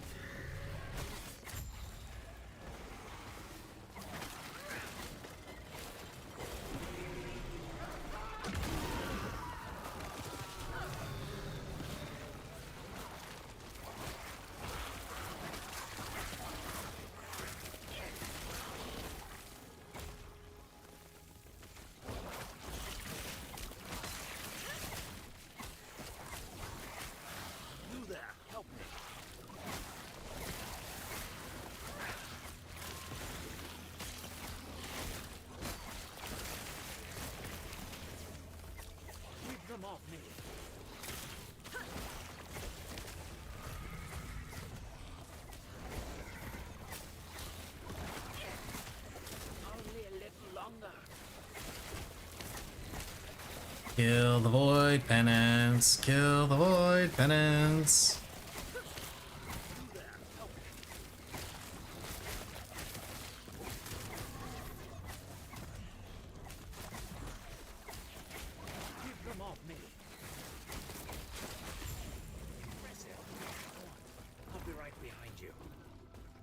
There we go.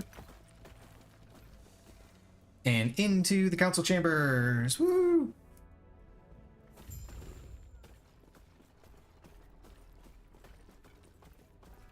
Talk to you, tell you that your people are saved. I see. Talk to you. What? Go on then. Get another quest. You, Talk to you. the void now held I, the gods have long left this world, but their memory will give you comfort. Be safe, traveler. See, that's bleed on hit. This one is potion health converted to ward and elemental resists. Does this give more? No, it's not. I'm just gonna sell all this. Sell all the junk. Sell all the junk. Yes?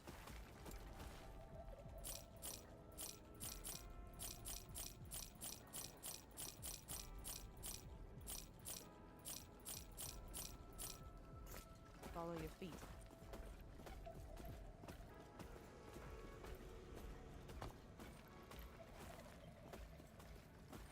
And now let's go this way.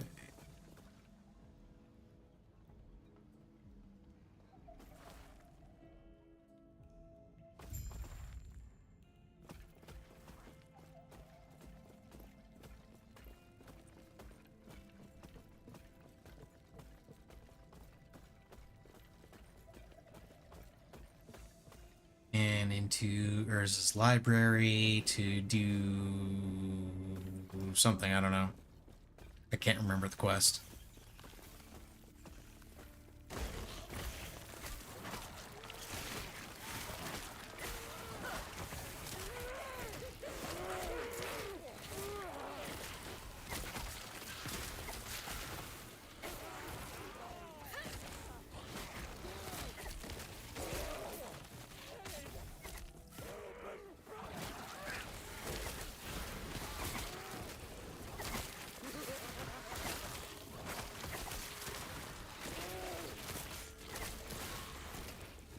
There we go. Easy. Take the ledger. Not gonna bother reading the ledger this time, just take the ledger. Reading it is not important.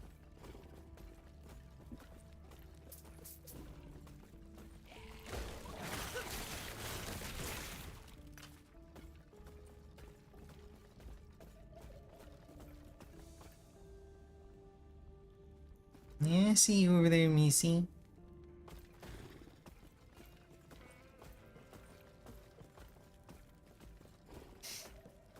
I kept calling her name, so now she's interested.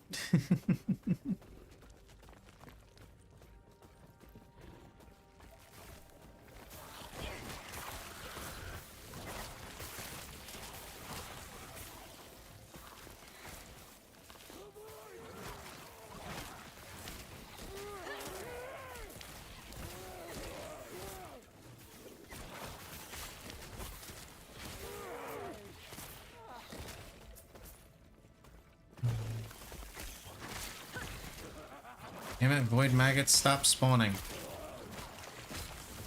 Will not take me.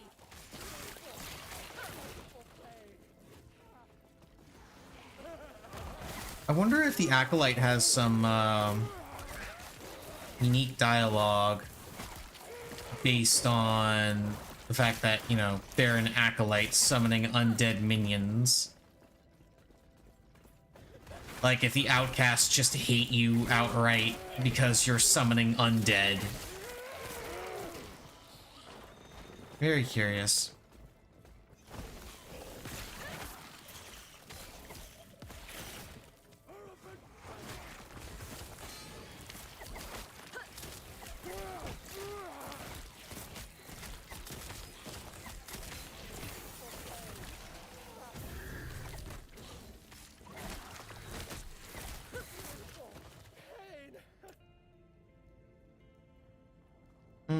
Maybe give my minions some armor.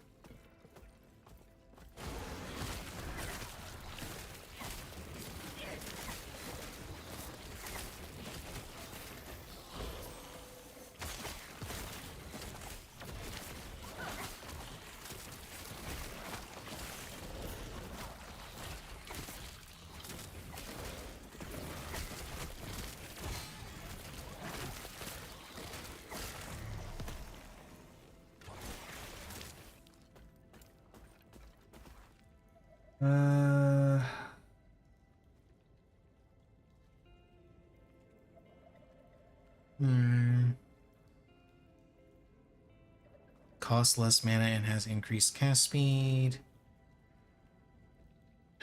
Spell damage on hit. Deals more damage. Let's go with deal more damage. Need more damage. Like, I'm getting more damage on my curse, but I don't have more base damage on my blood rip. Need base damage on my blood rip. They're succumbing to the void! No! You traitors!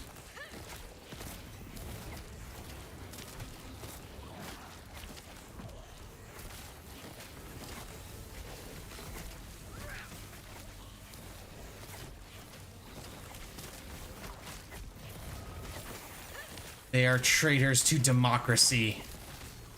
They must be punished accordingly.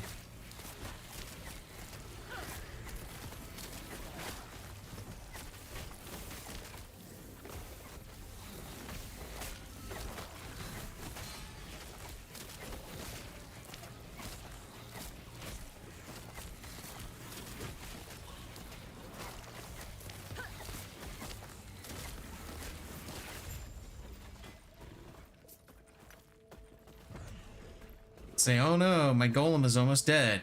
No, he's not. No, he's not. He's fine. Golem is okay. Golem bro is fine.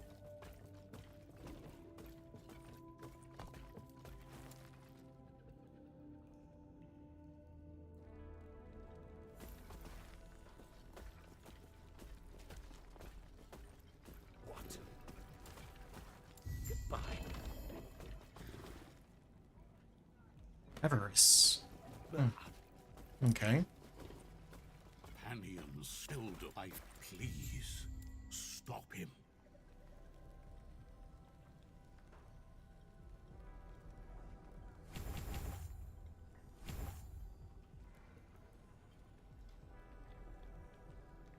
Now I have Spirit Plague. Okay, BRB. Gotta use the toilet. Been drinking more water than usual this morning.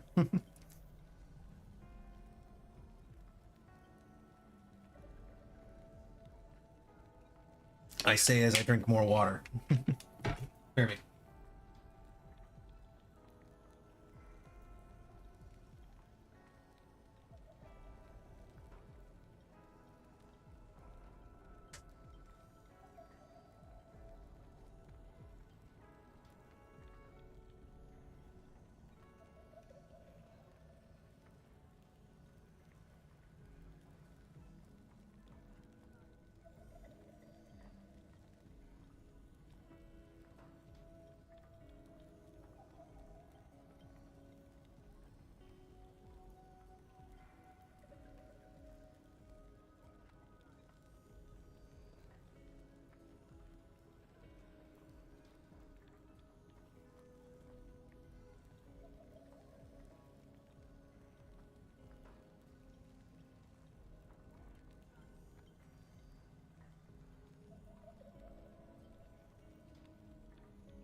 No, Missy.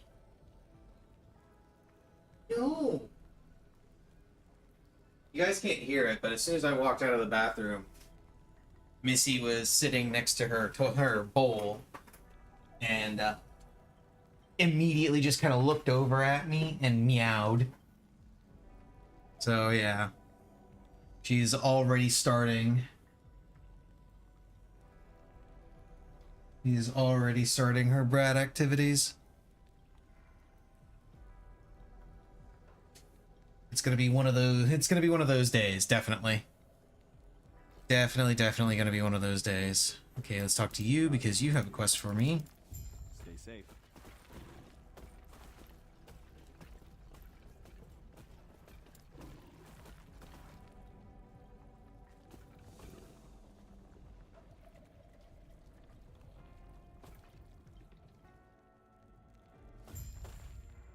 Wait, what is this? Sorry, I got a ping from someone. What's going on here?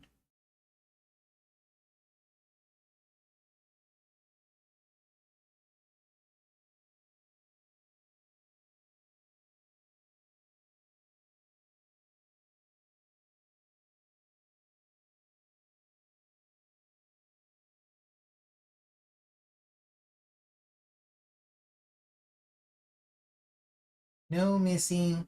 No.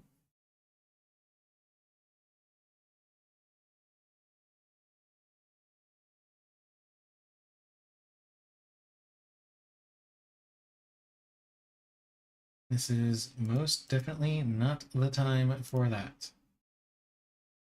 Not the time for you to be doing that. Okay. Alright, got a ping. Oh, I gotta summon a friend. I'm gonna have to take away that point I put into the minions, because I will be getting rid of the minions eventually.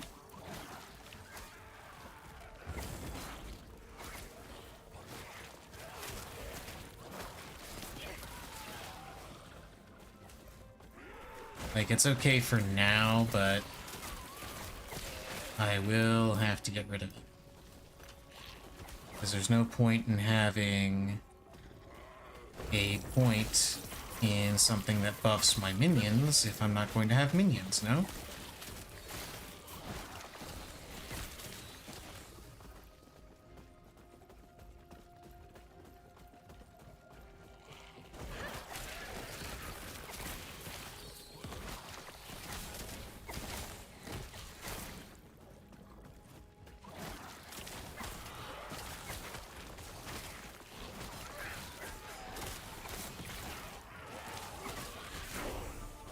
Yeah, level 14. Let's go. Oh, wait. Wrong. Here we go. Yeah, like, I don't need... I don't actually need this. Nearby enemy, ally, or minion dies, you gain ward.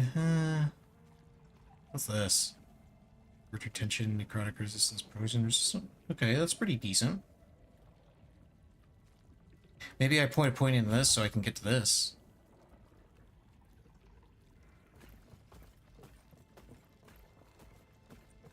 Prerequisites, man. They can make you put points into some weird shit.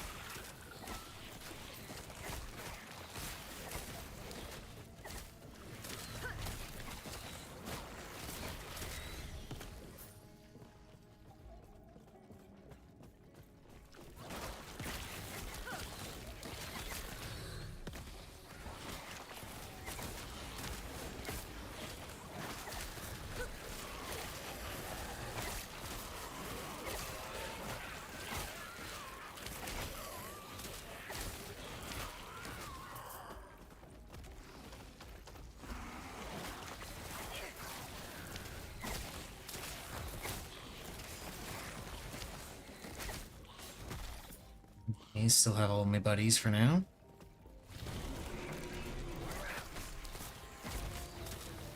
The Idol of Ruin.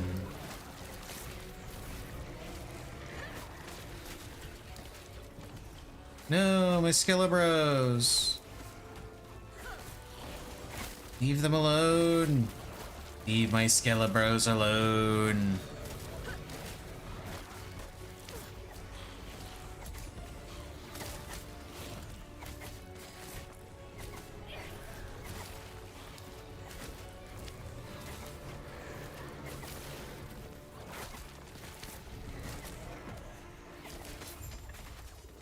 Aha!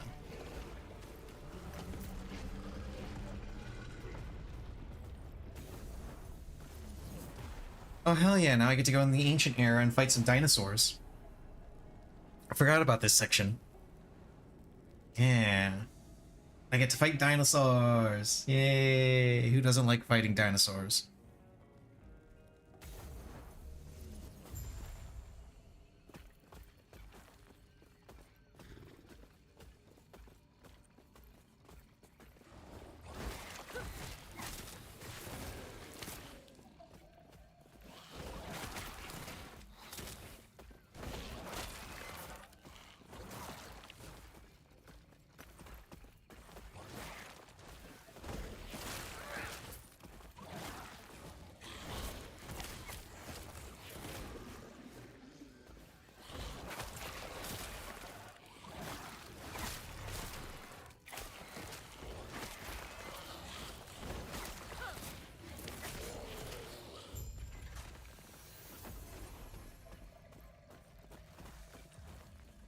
And back to the ruined era.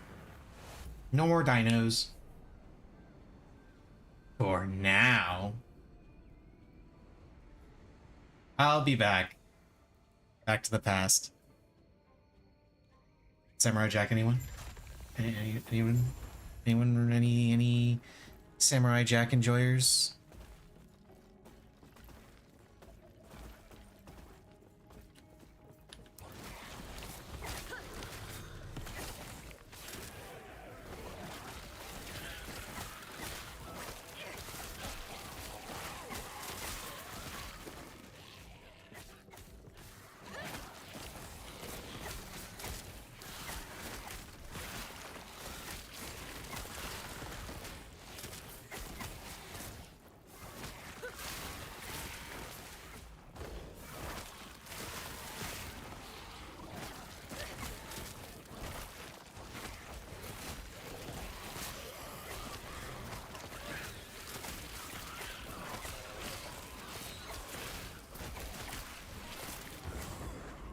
Die, void monsters, die!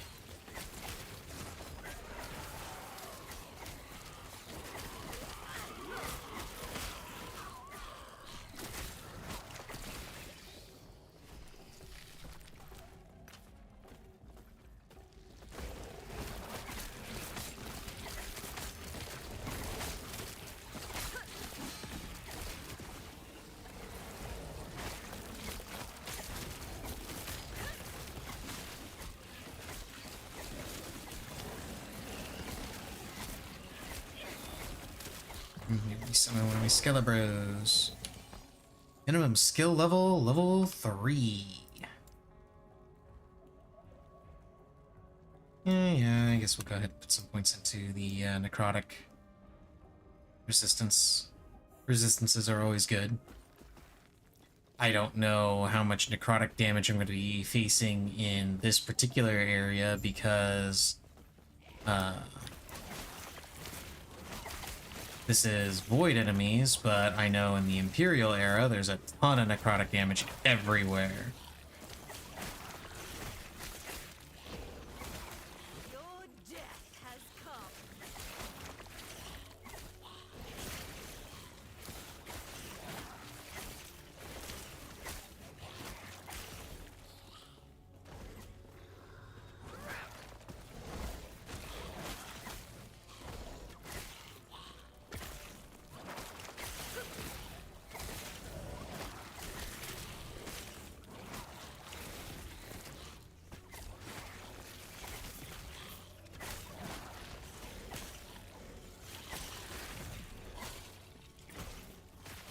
Oh no, my Skelly Bros!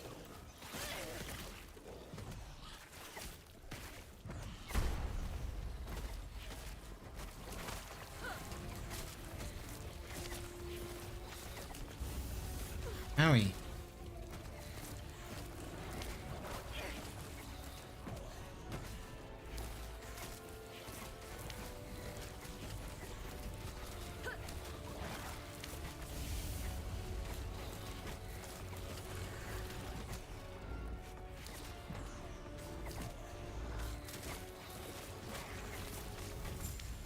Yeah. Got him.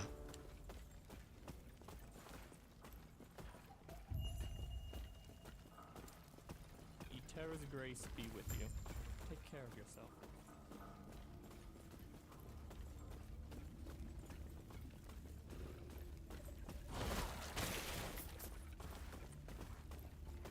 I gotta find the quartermaster. Death will not take me.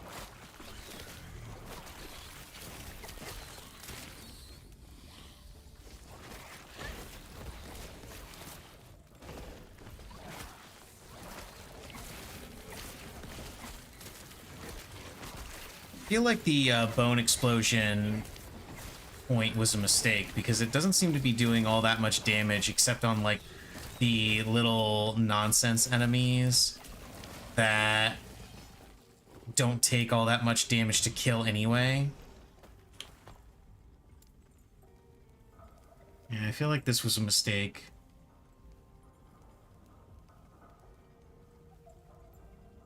But this I like. Iron Maiden I like.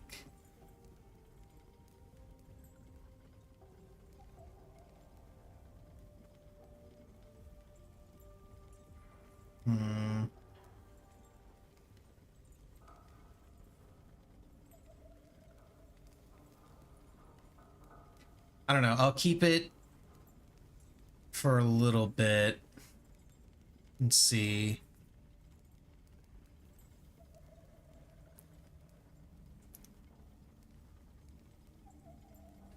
Falls off after only one hit, but it always crits and deals significantly more damage.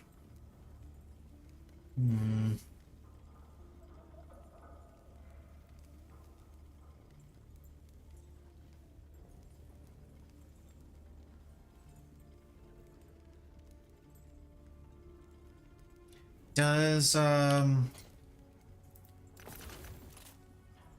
forget, does Chaos Bolt have...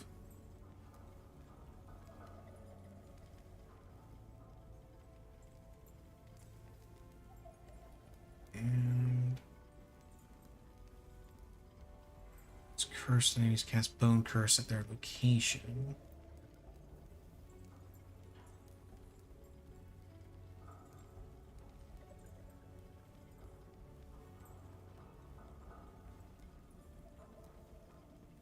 Okay. Because I was looking at that one point and it was like the Blood Curse does more damage and always crits, but it falls off after a single hit. And like that's really bad if you have to keep recasting Curse, but it's also really good if you've got a way to cast it for free.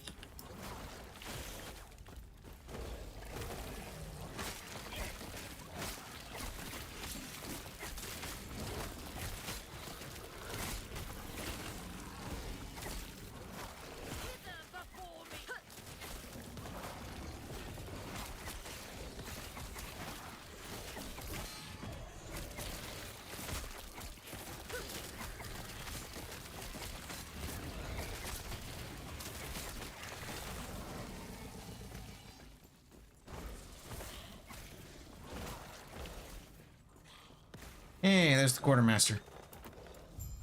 Tara, watch over you.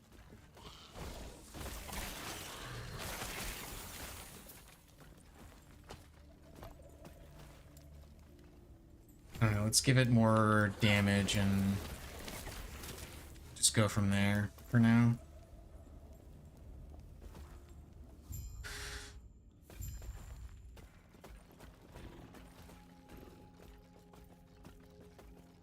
Oh, hey, look, it's the guy that we were supposed to find in the lower district.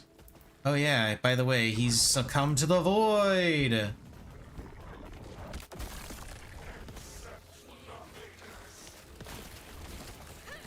Hello, Missy. Hey there, it's been a while since you showed up on stream. Hello, Missy. You're so cute. Look at you. Look at that Missy cat. Look at Missy cat. She's so cute. She's the cutest. She wanted to show up on stream because it's been a while. But she is cute and adorable.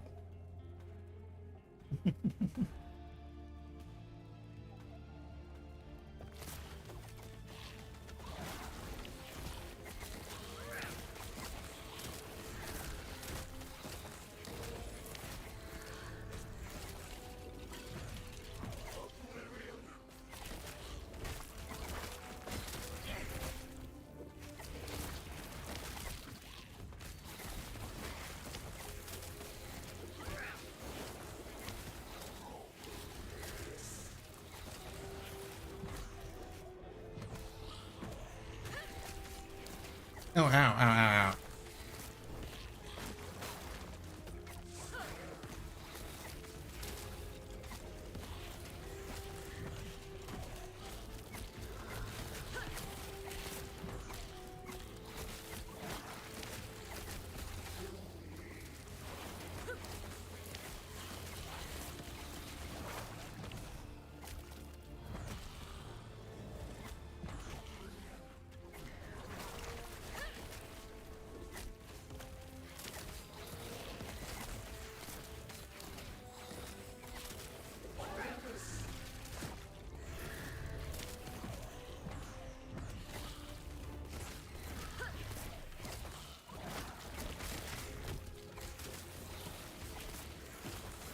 Aha!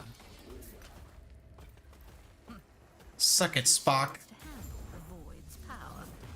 So much for their mighty elder aesthetic. Wow, the Acolyte's kind of a bitch. Then again, maybe the mage also said something like that and I just wasn't paying attention. Wait, do I already have? Not quite. Almost though. You seem a little disoriented. This is what is left. Don't. He might be kind enough to show. Stay safe. I can go here and get an extra point so I can go ahead and unlock my mastery. Gods be with you. Stay safe. Greetings. Greetings. There we go. Do That's not what I wanted. dwell on regrets.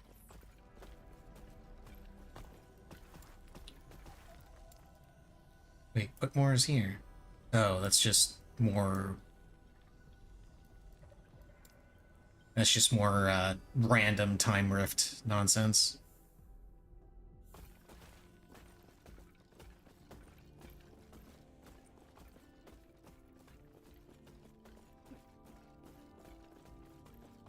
Okay, let's go up here, talk to Gaspar, get our specialization. And we will, again, be going into Warlock. You've woken ice. You come, if I then close your eyes and focus on the potential you wish to. I see that you are still you.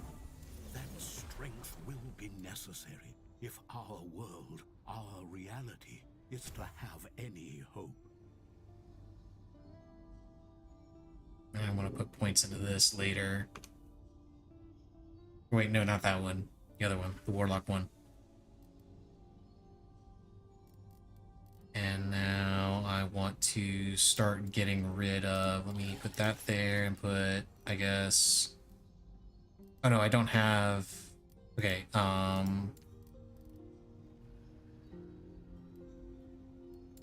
do Chthonic Fissure here and Skelly Bros there. I'll still use the Skelly Bros and just have Chthonic Fissure.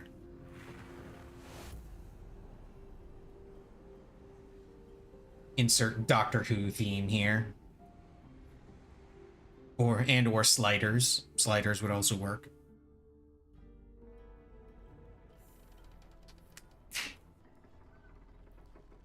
Stargate, that fun stuff.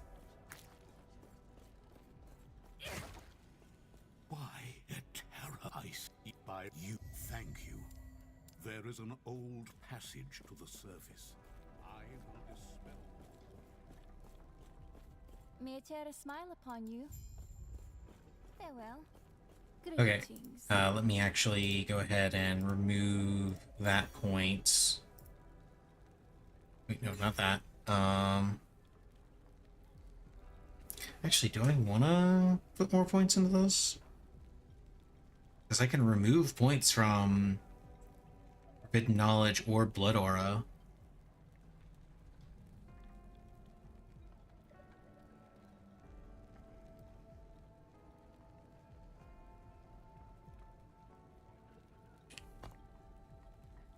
Or do I want to start putting points in here so that I can get to Chaos Bolts?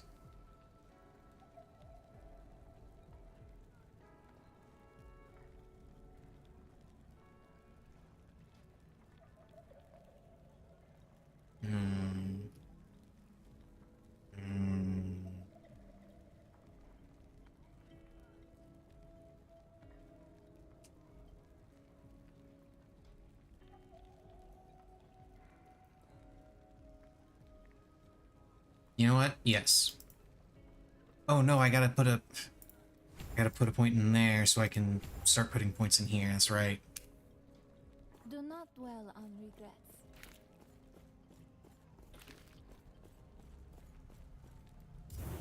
Spell the barrier. Yeah, I see you over there, Missy.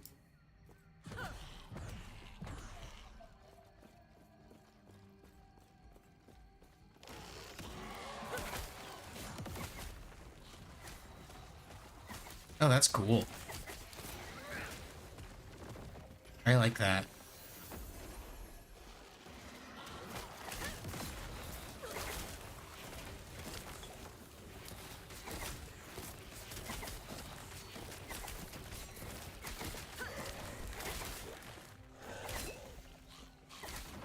And then, of course, I run into this dude that resists physical damage, which is the vast majority of it, of the damage that I do.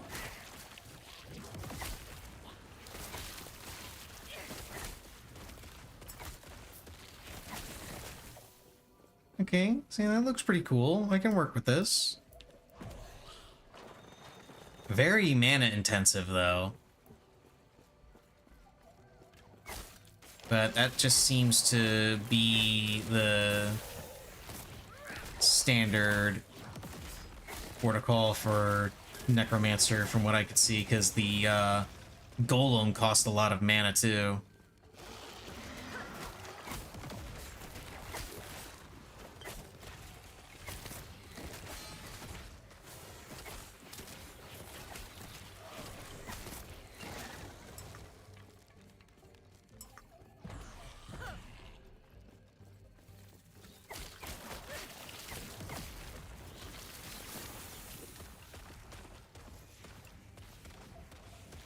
Let's get more points in Hemomancer so I can do some more.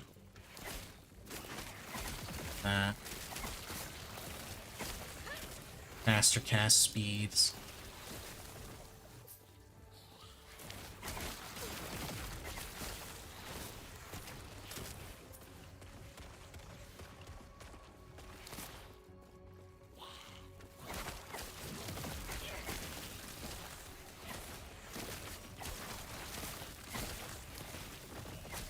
Yes, all the curses.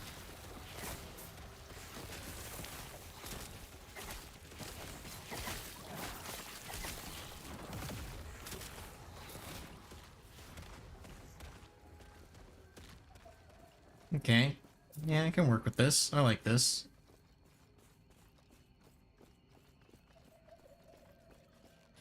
I'm gonna give up on Skelly Bros and have just fire and necromancy everywhere.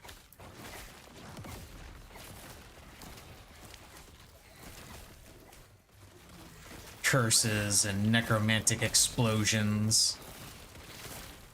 I really hope this rift skill has like some mana cost reduction ability on it, because damn.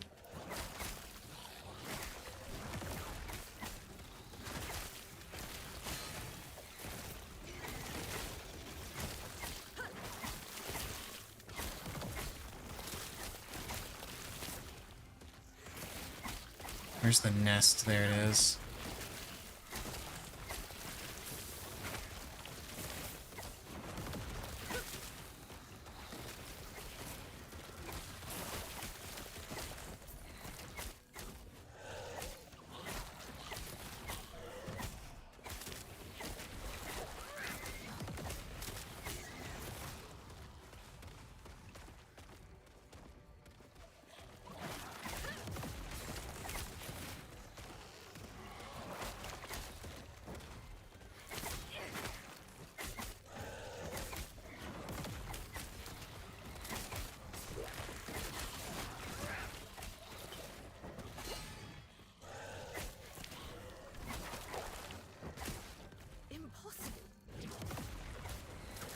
Damn it.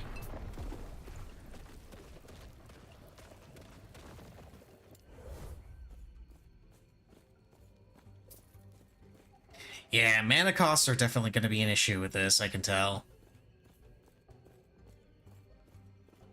Gonna need to try and get items with a bunch of bonus to mana.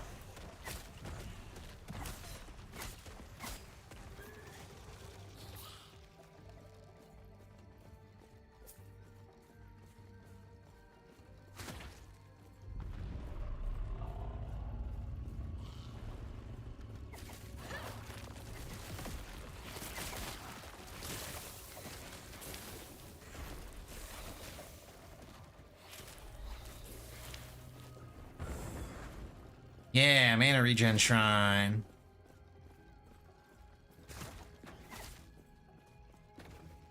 Always a fun time.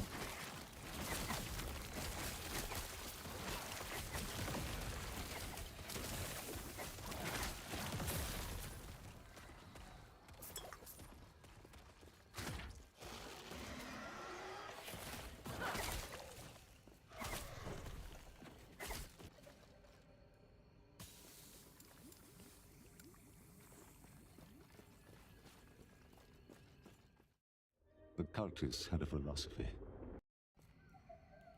Meh. Meh to your philosophy is what I say.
You know, Missy, I am surprised you have not been a complete brat so far. I was fully expecting Missy after she woke up to go full brat mode, but no, she is behaving herself. That's right, you are. You're being a good Missy cat.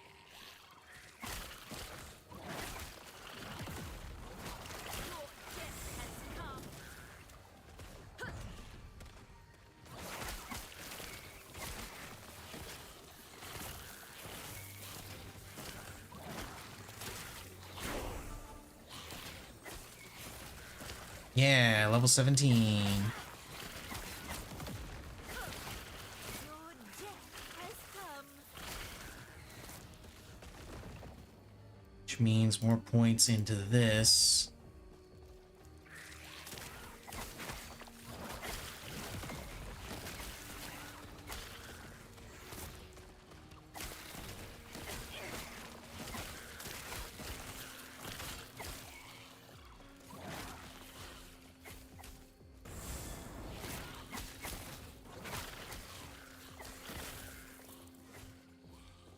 You know, I gotta say, I started putting points into this because I saw the effect cooldown on there and was thinking that would be useful, but now I'm thinking that the increased mana regen on it is what I really want from it.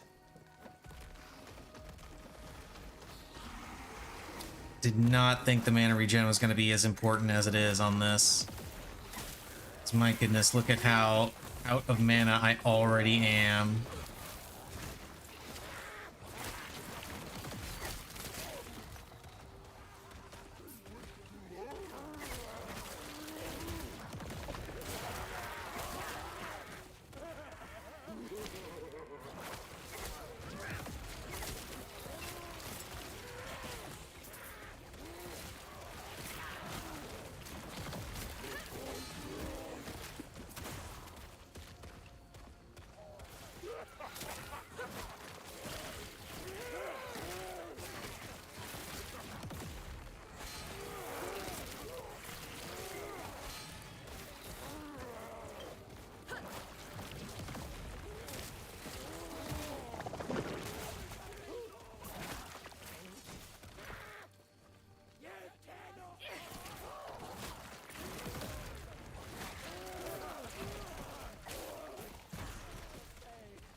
There we go.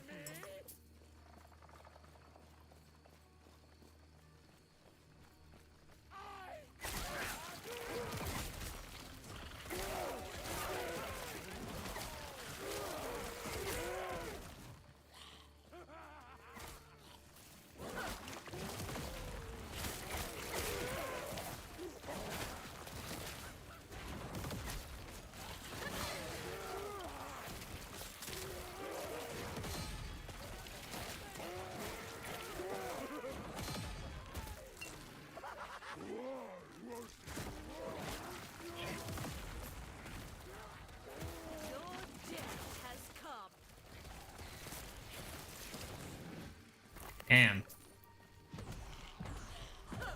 summon my Skelebros again.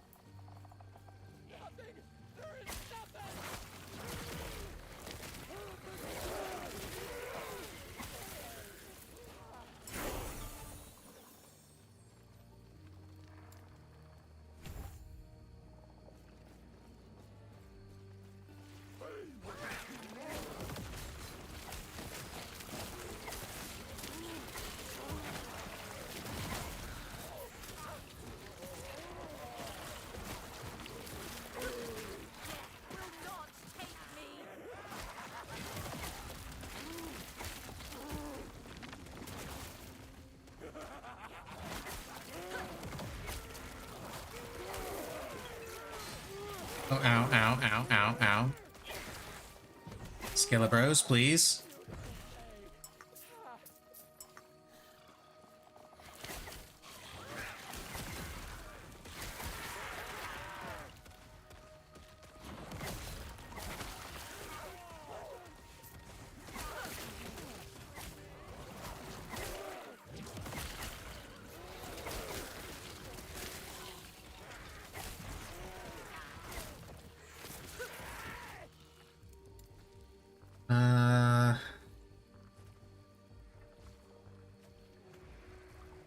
I want to do this. Oh, wait a minute, what the hell? Oh, there are some enemies.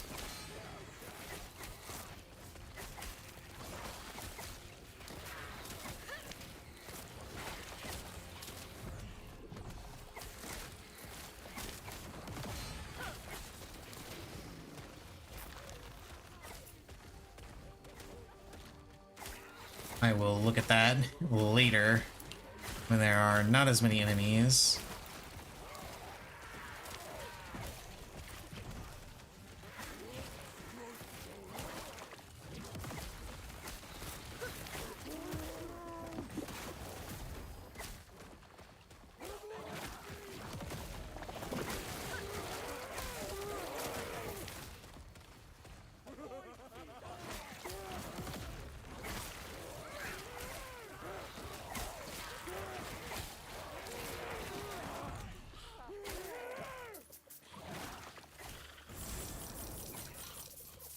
Gold shrine. Woo!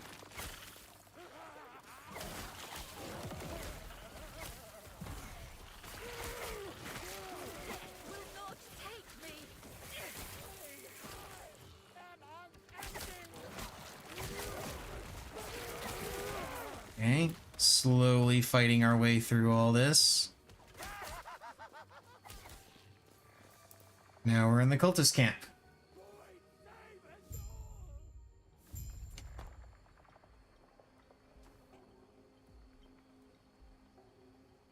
Hmm.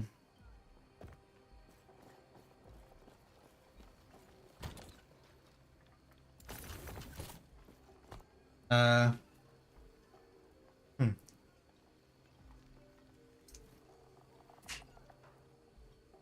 Kirby? Toilet time. Because again, I've been drinking a lot more water than usual today. No, Missy, it is not time for food. No, no matter how much you meow at me. Got, like, at least wait another 20 minutes. Okay, can you wait until 20 till, or, like, quarter till, at least?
Come here, Missy cat. You get to be on stream for a little bit. Yeah, you get to be on stream for a little bit. You need to relax. You'll get your food when it's time for food. Okay? Yeah, I know, you don't like being held. Go ahead. Go ahead. You can go. You can hop over wherever you like.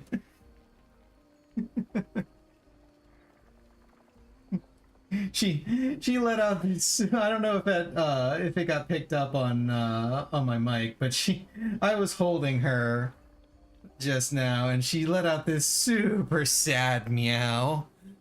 Just oh, poor Missy. Poor Missy cat. I'm so sorry, Missy. She really does not like being held.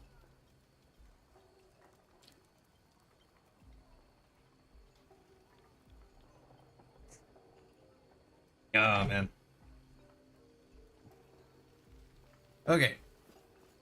I need to take a better look at these skills. Let's see.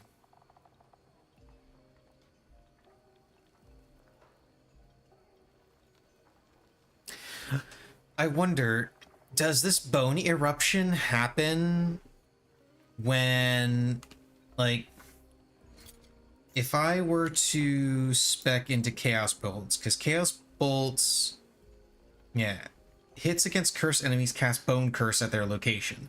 Does that trigger the AoE from Bone Eruption? Because if it does, then this is much more valuable, because now every time Bone Curse gets cast because of Chaos Bolts, you know, suddenly that's more AoE going off and is much more valuable.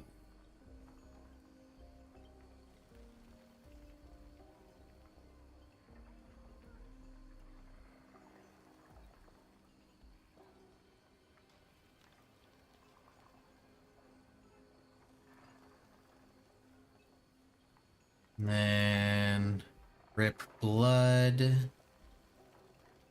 I'm thinking what I want to do is I want to get more splatter for a better chance at it, because the percent chance on it is really high.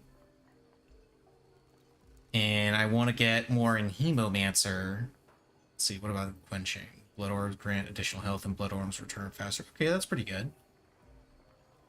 Can be cast on your minions. I'm not going to have minions, so that's not going to do anything. Restore more health based on your intelligence stat. Now, this is actually more interesting, because I noticed with Chaos Bolts, with this, yeah, you get a chance to cast Rip Blood per intelligence, with a maximum of 2 per second. So I'm thinking we go into Quenching and then Hematology.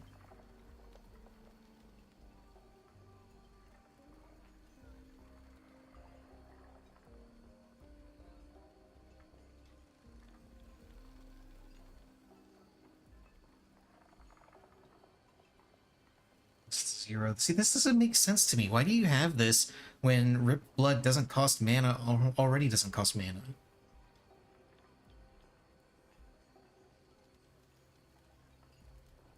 Unless this is supposed to be for something that makes Rip Blood cost mana.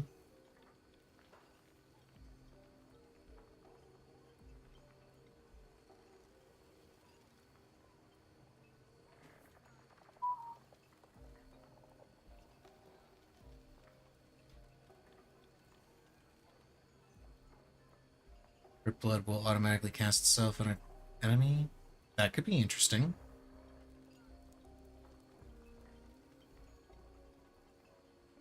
Converted physical damage to necrotic damage. Grant ward instead of health. Yeah, so there's nothing in here.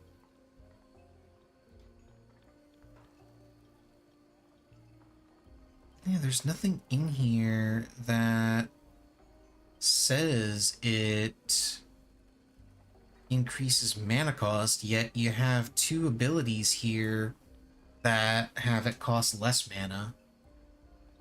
It's weird. Really weird to me. Very, very weird.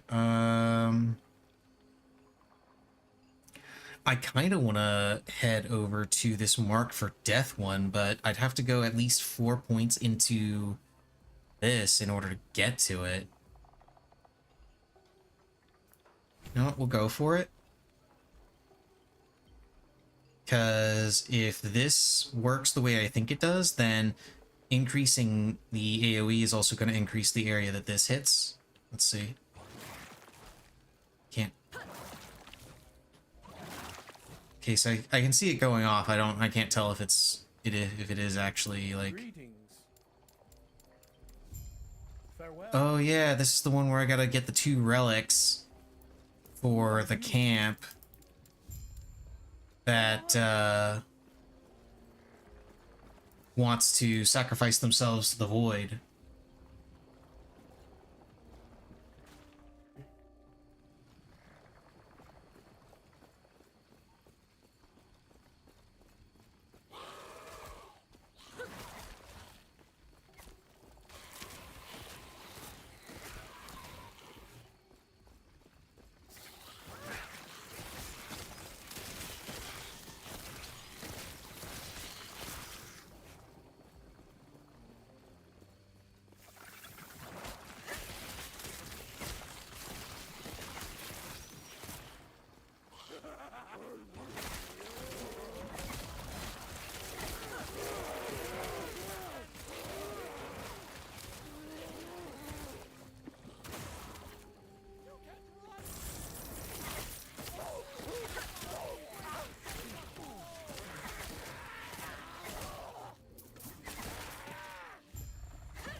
Yeah. Die, monster. You don't belong in this world.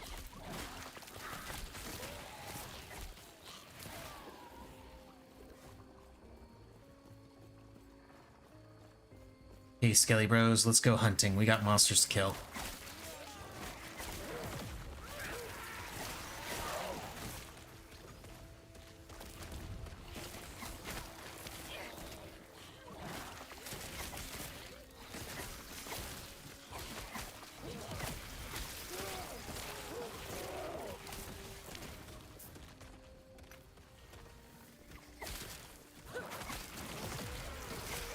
Oh boy.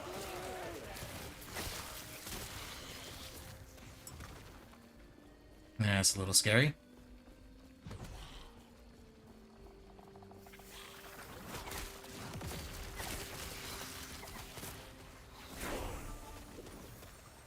Yeah, level 19. Let's keep going into this.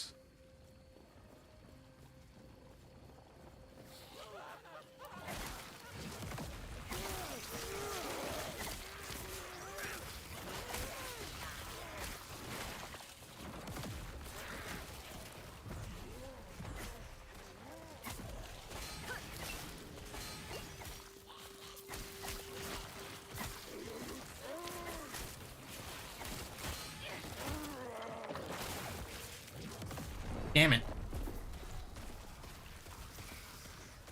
Slain by a melee attack from a cockroach, of all things.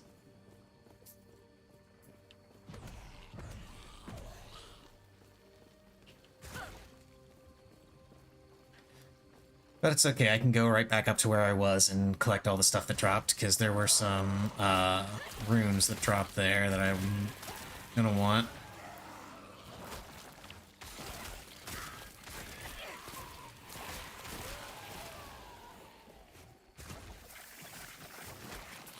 God, the cockroaches. The cockroaches!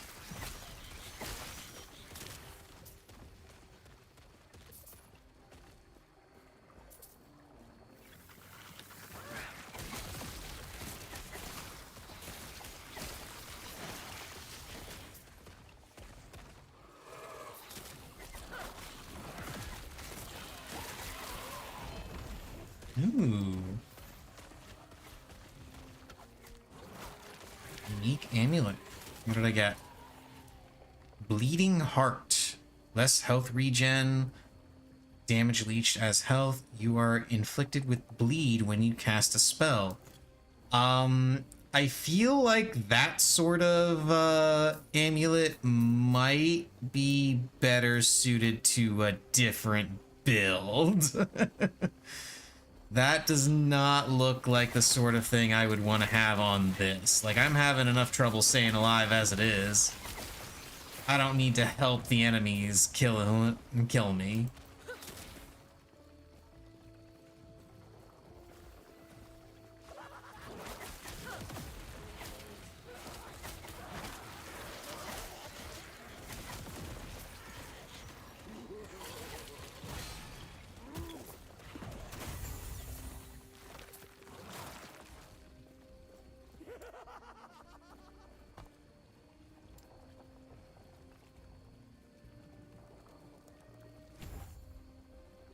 Okay, so presumably the splatter scales up to 100% chance to deal the AoE damage.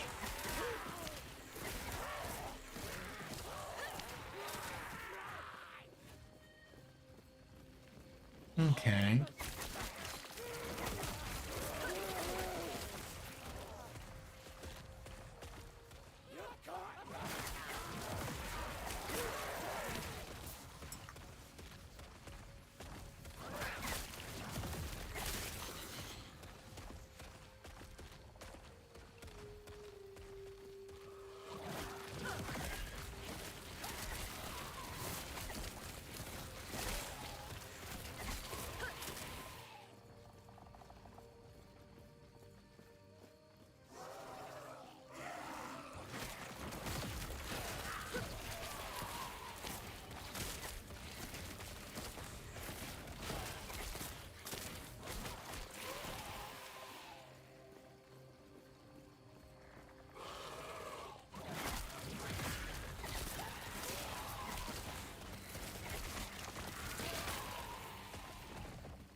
into the Undercity.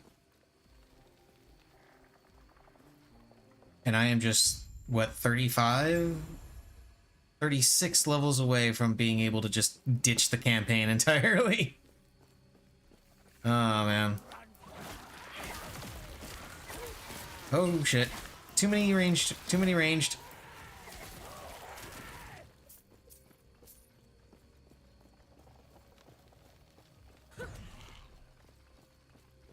Oh, yeah. This is where I gotta... This is where I gotta get the thing to kill the guy who's undead and wants to die.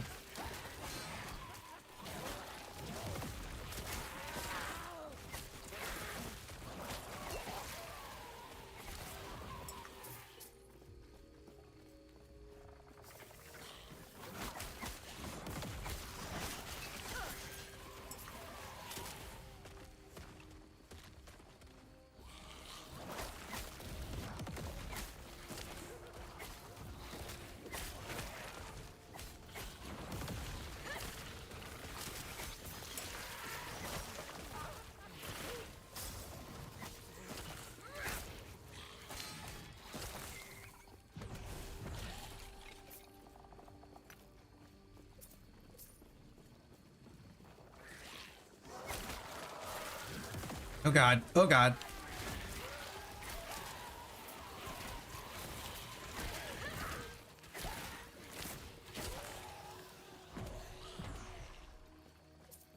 I feel much squishier than I did on my mage, to be honest. But then I have also been kind of deliberately ignoring some gear drops, so that's probably my own fault.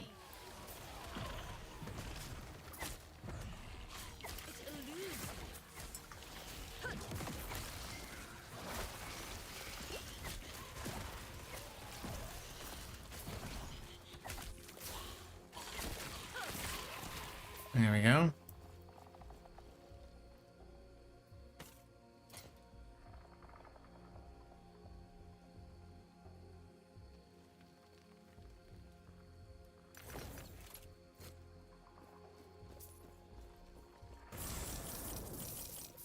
Been getting a lot of gold shrines. It's very interesting.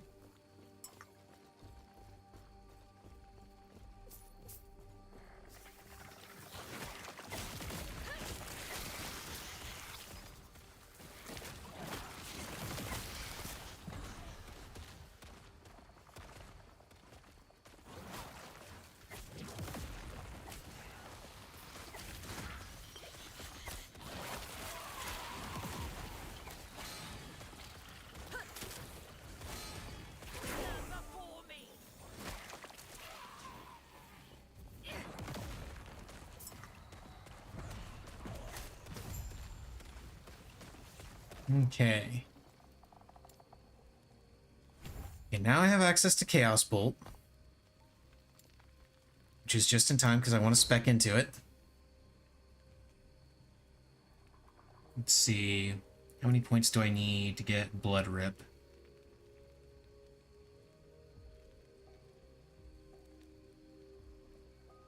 Oh, I could go straight into having Blood Rip and Bone Curse autocast with it now. Because it only takes 4 points to get there, because it's just Condemned to Chaos, right? Then Sanguine. Then that gives me access to Exacted Libation and another Affliction. Just right there. Boom, boom, boom, boom.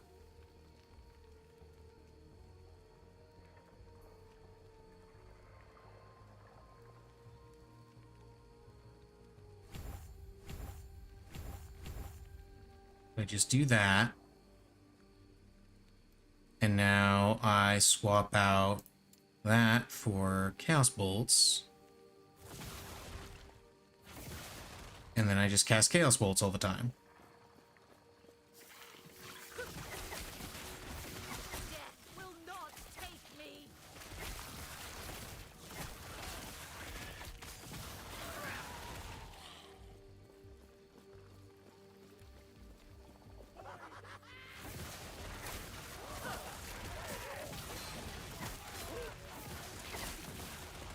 And then if I want to guarantee that certain things go off,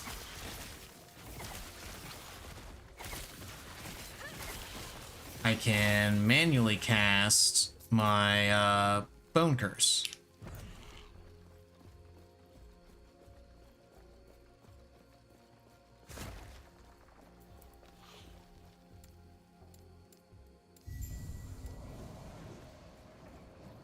And we back away because that's going to blow up. And then we go through.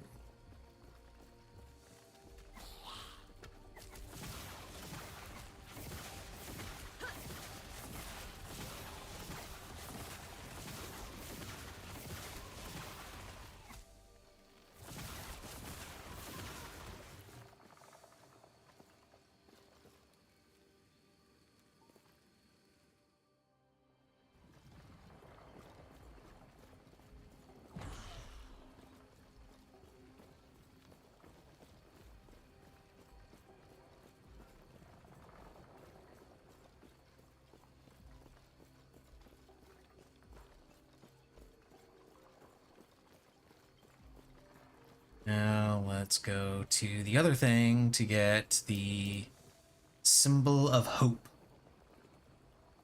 which, if I remember correctly, was stabbed into somebody that was crucified or something. Not really what I would call a symbol of hope, personally, but, you know, to each their own.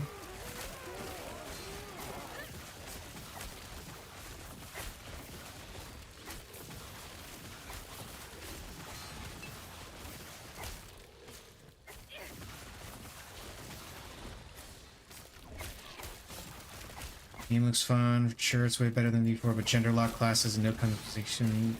Yeah, I'm not a fan of that. That is one of the things I'm not a fan of. But honestly, like, I don't care much about it because I don't really think about character customization at all, but that's more a me thing. So I can completely understand why people would be upset about it. It doesn't bother me at all, but I'm weird, so. Like, I'm the guy that goes with the default character options every time. I spend no thought on that sort of thing.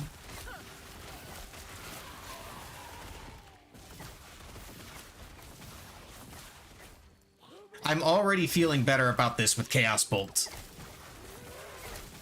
I already like this setup a lot more. Like, this is my jam right here. Chaos Bolts.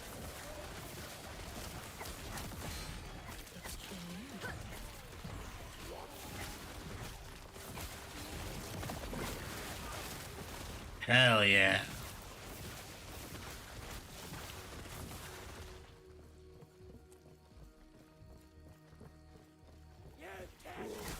Oh shit.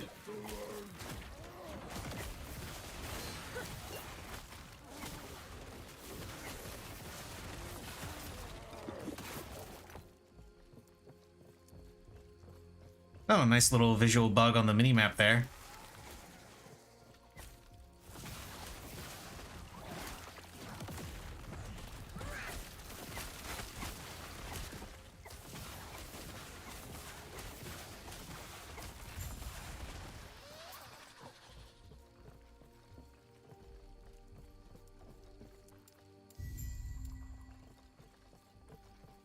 Okay, now I just return to Gold Skip.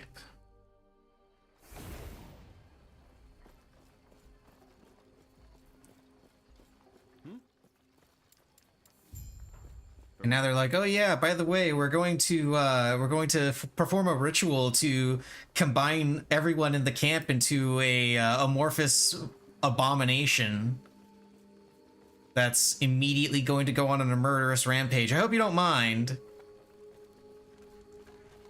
It's not a big deal. I'm sure you'll be fine. I'm not gonna immediately try to eviscerate you or anything. Yes?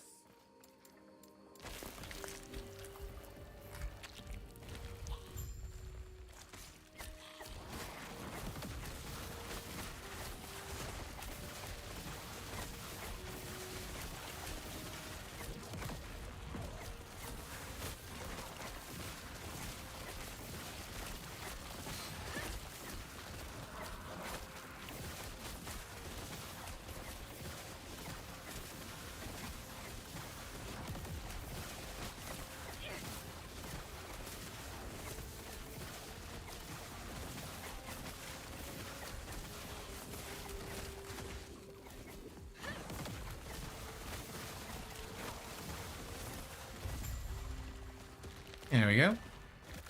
Easy. I should actually start picking up some of this stuff because I have jack shit for armor.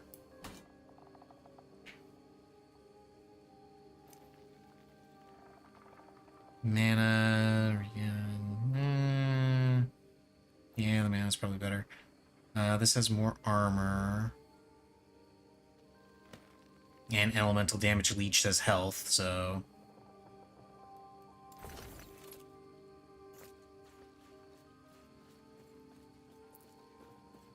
And I would argue that this game makes up for its lack of character customization with the sheer volume of customization in literally everything else.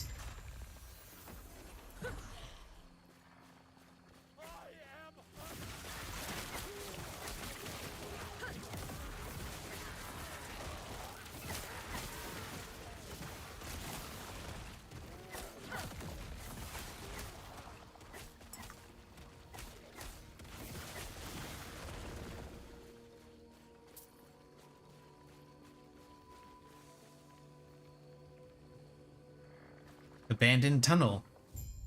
Not to be confused with secret tunnel. Yeah, I gotta find the lesser refuge.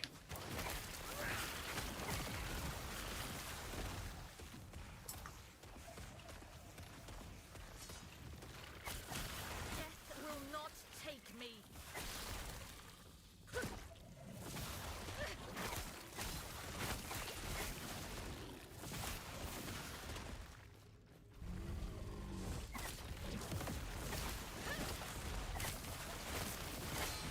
Ow.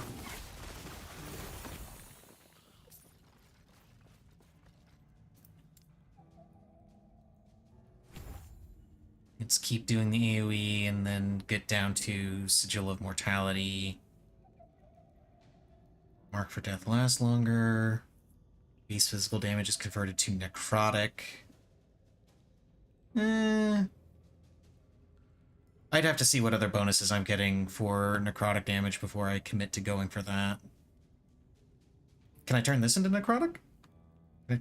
Is Rip Blood something that can do necrotic? Yeah, it can. It can do necrotic.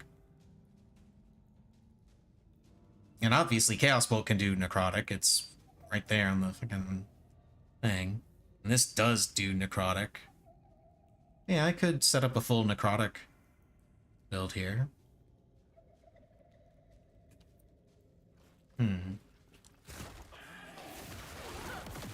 No, Missy.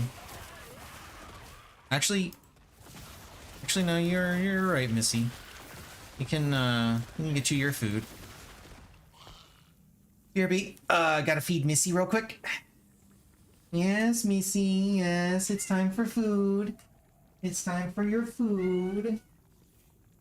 Yes, calm down.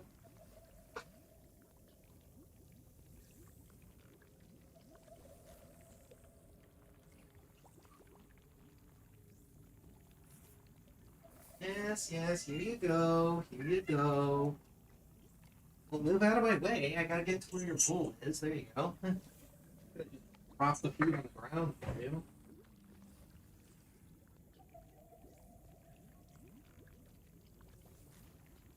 Well, you're a civilized kitty.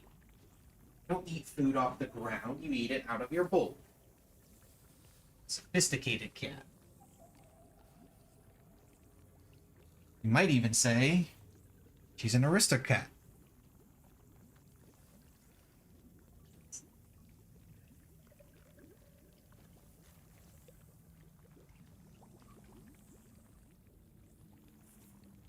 That's right, I said it, and I'm not apologizing.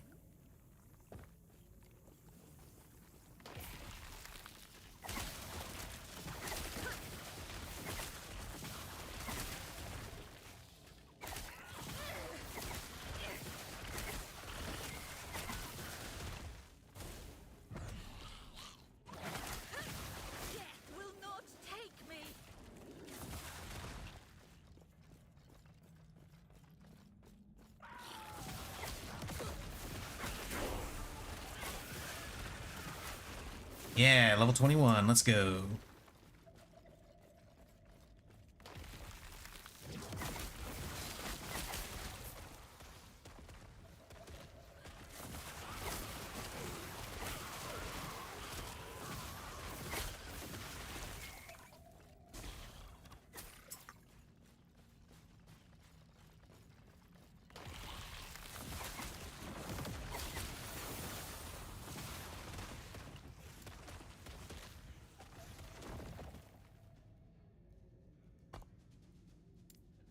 Okay, let's see.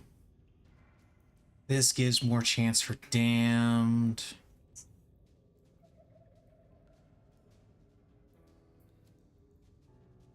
Refreshes the duration of your curses and grants you health per curse. Increase cast speed, projectiles cast faster, or travel faster rather.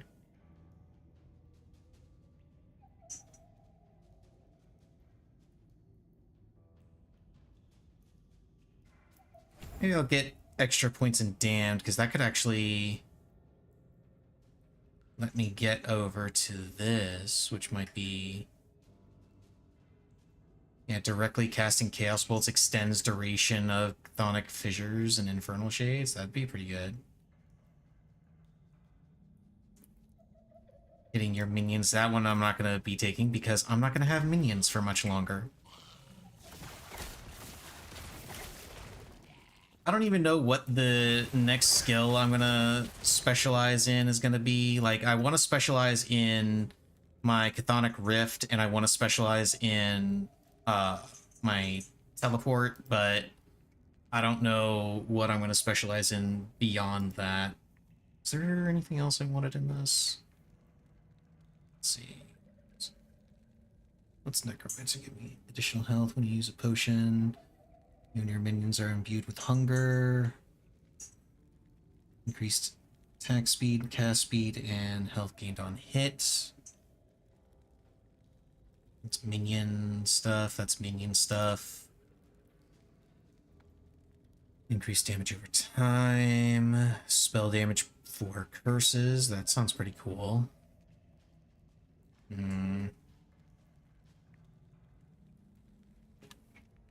I want to hold on to that point for now. Think about it a little bit. Ow, ow, damn it. Okay,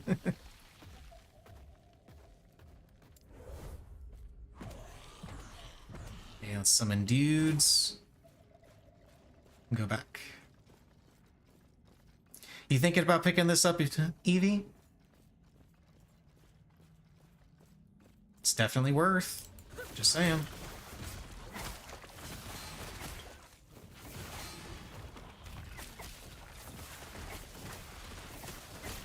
What even? Oh, there was a guy back there.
Ooh, unique ring.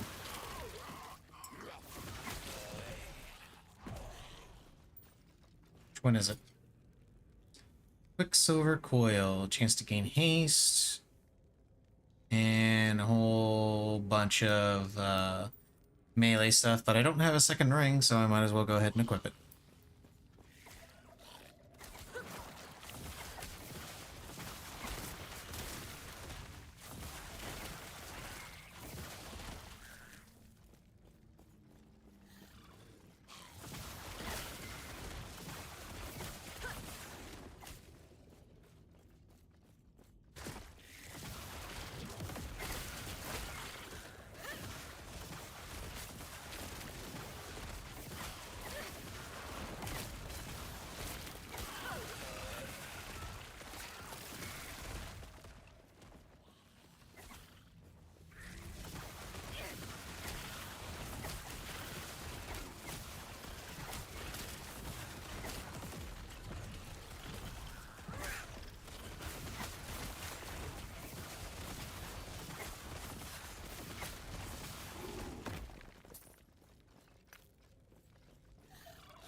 Ideally, the way I have these skills set up, I'll only ever need to hit Chthonic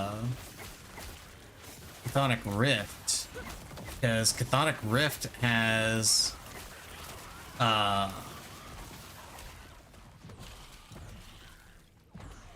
bunch of passives that let it immediately automatically cast Chaos Bolt, and Chaos Bolt automatically applies a bunch of my curses and stuff, so in theory I should be able to just teleport forward, drop Chthonic Fissure, and then keep going. Just let it sit and do its thing.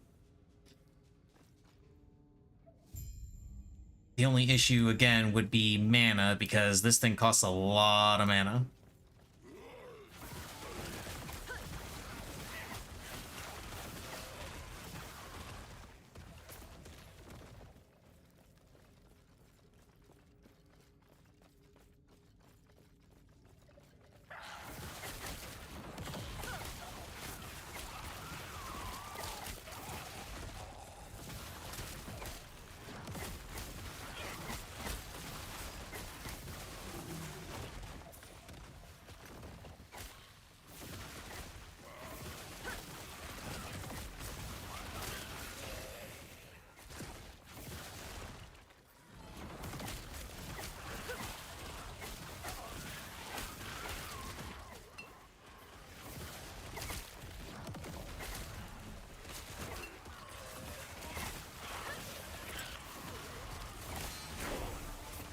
Yeah, level 2.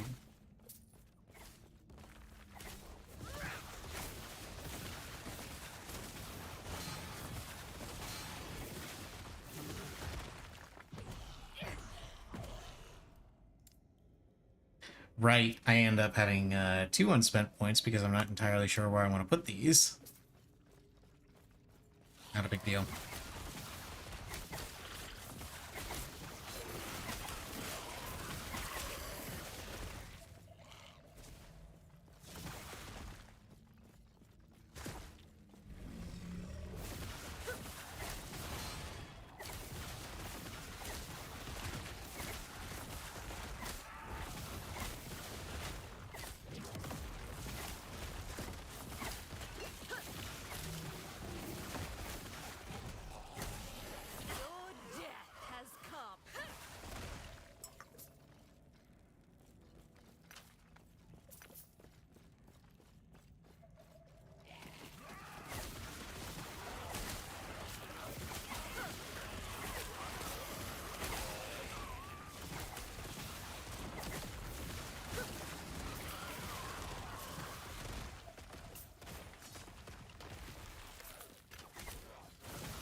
Let's go ahead and have more chance to inflict damned.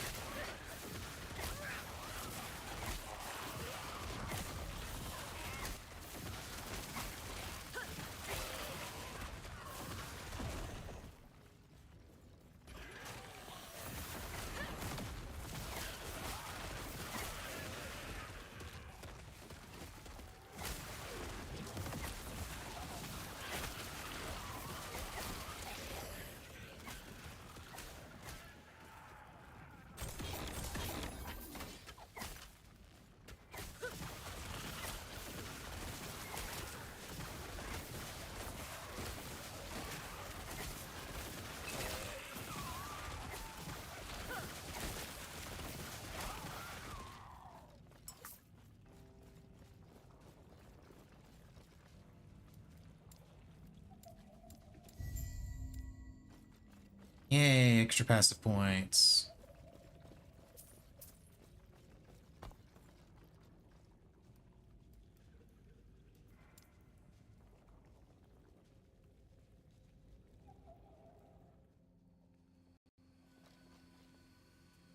BRB. Gonna use the restroom.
Okay, now let's actually sit down and look at those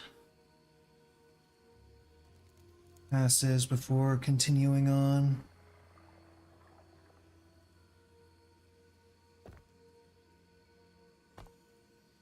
Because I got 4 unspent points now.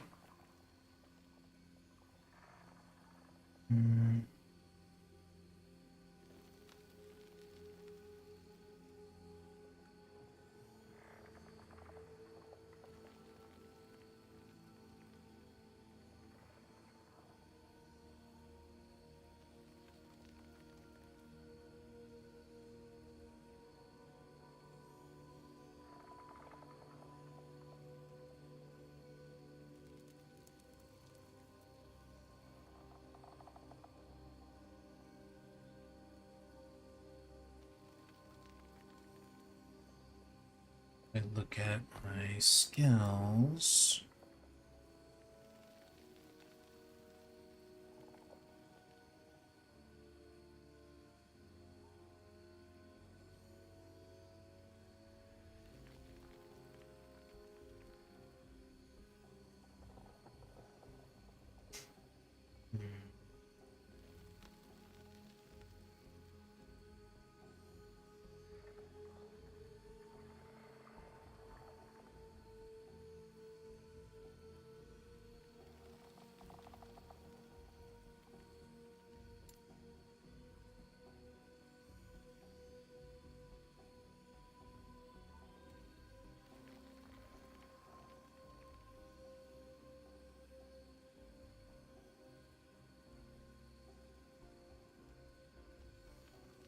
I don't want to get rid of bone eruption on this.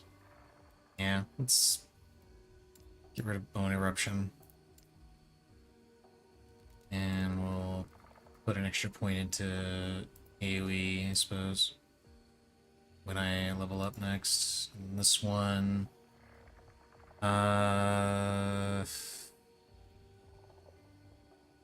tempted to get rid of this and just go into this more.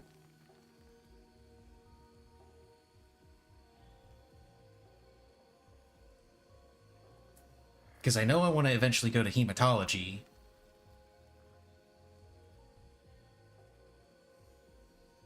But I kind of feel like getting the AoE off on this is good. So... rid of that. And then for this...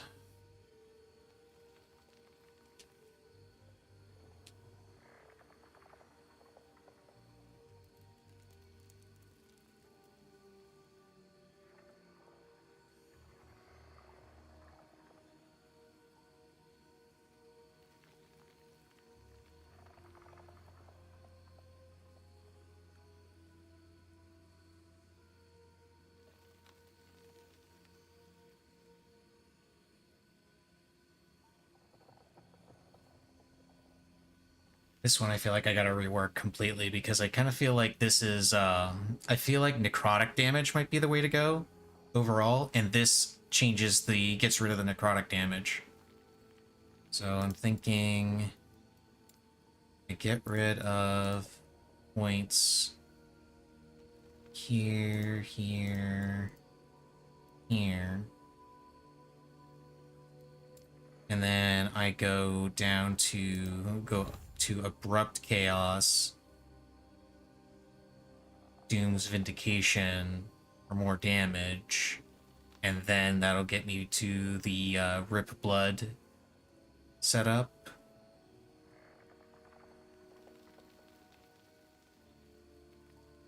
And then this will give me more health and mana whenever I hit cursed enemies, which is what this does.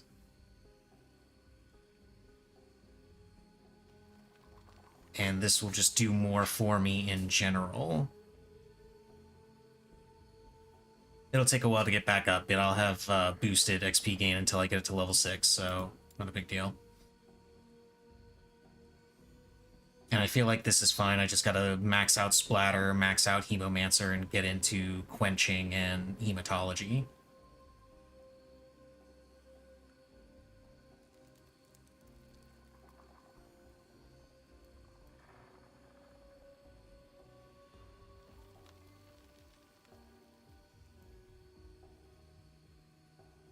This also means I gotta put it back on my bar, so I'm gonna go ahead and get rid of Skelly Bros.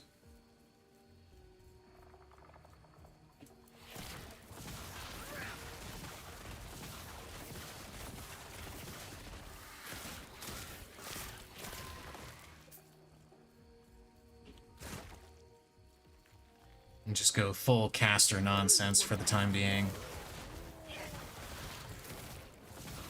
Oh boy.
Voidwing nests.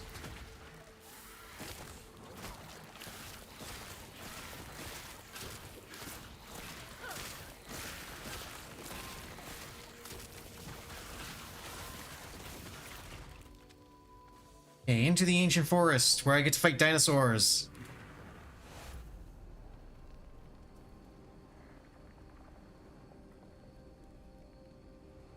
Must fight dinosaurs.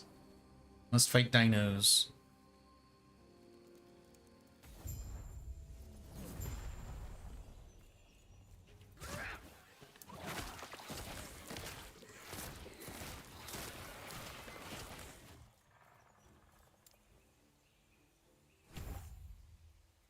Okay, yeah, it looks like that just scales way all the way up to 100% for the AoE.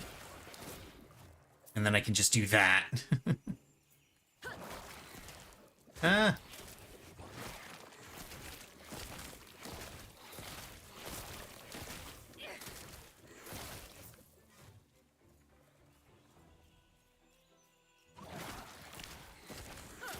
Your death has come.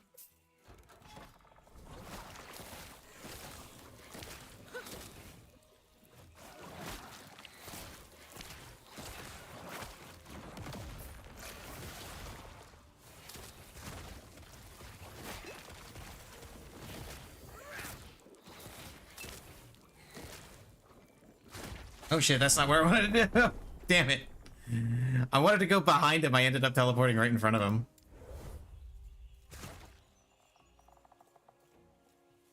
Impossible.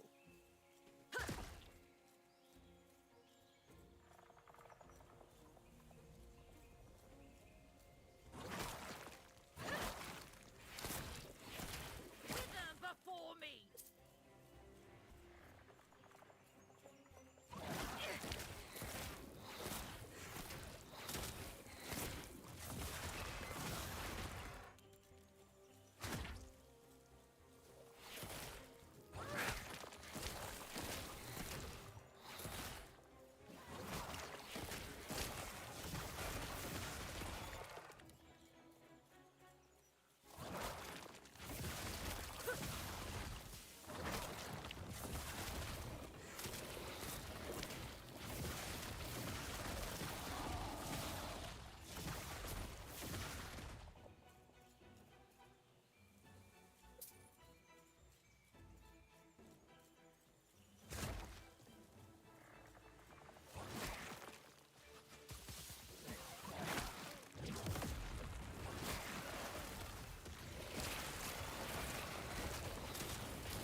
Death will not take me.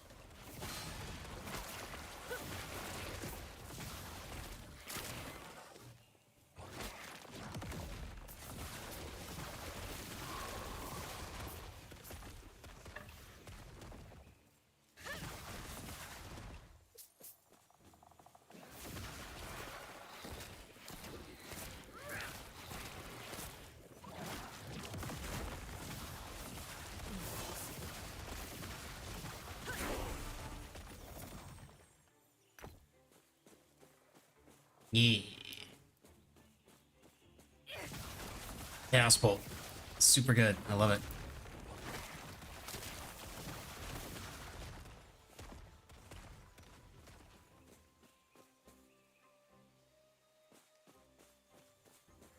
Alright, I gotta go this way. I gotta kill the dragon, and then the teleporter is on the other side of the dragon.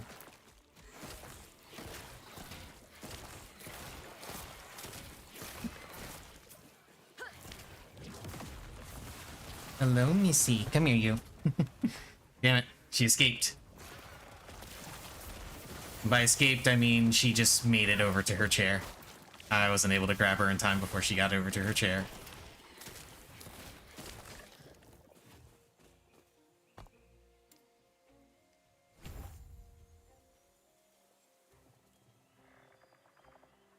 Okay, pretty soon I'll be able to get...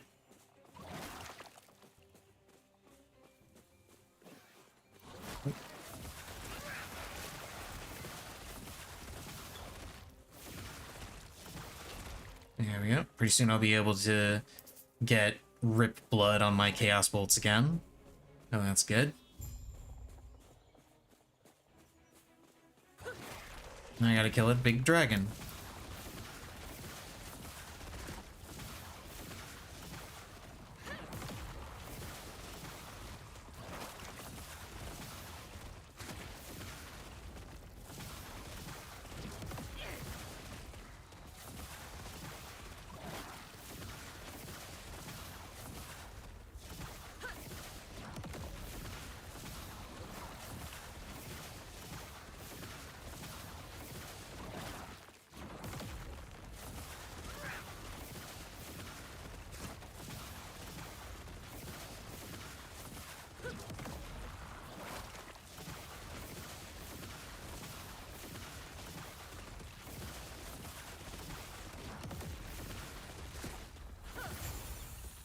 There we go.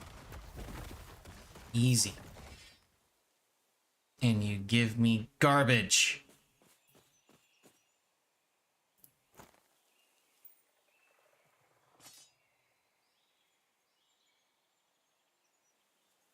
Increase fire damage. I'll take that. This does fire damage, right? Yeah, necrotic and fire damage.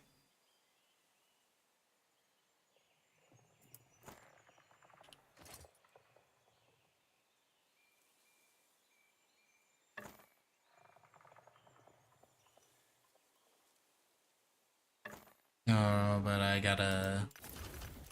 I only have two-handed staves. This is the only... Well, I have this, which has chance to ignite and increase lightning damage, which is not what I want, but overall, this would be more useful, I believe.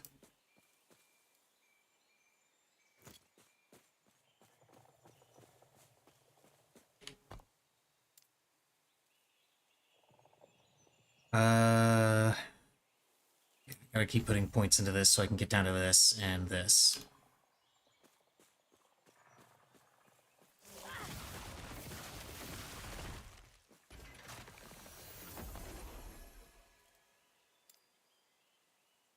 Back to the future.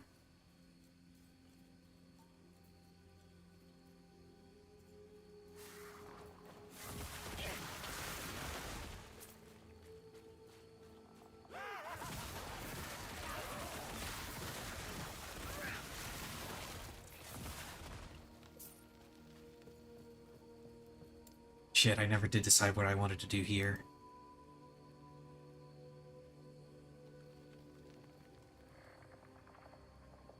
I only want 20 points into this, so this is probably not going to change. The only thing I might do is I might take 2 points away from this and put them into this for the ward retention and resistances, because the resistances are really, really good.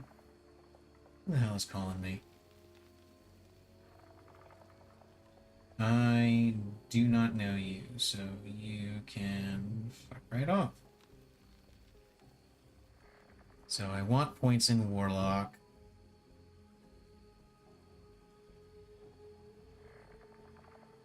Where do I want those points?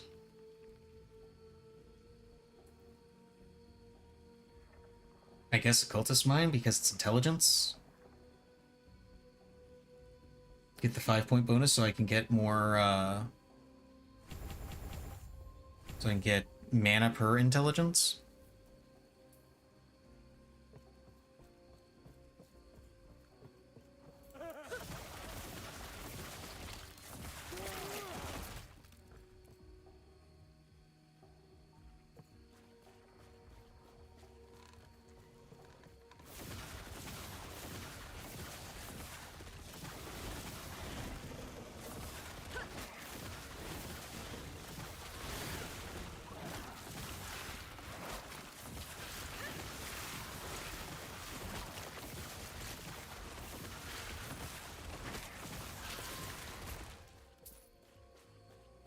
Because I definitely want more and more, as much intelligence as possible.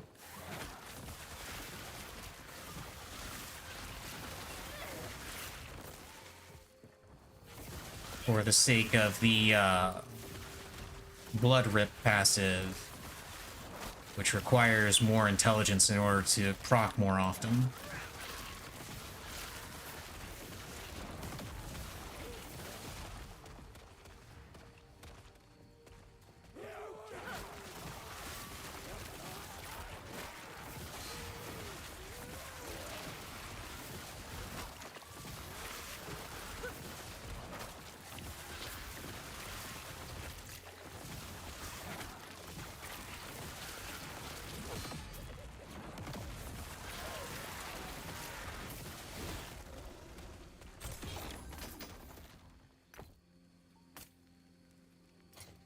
Death Mask of Regrowth. I will take it.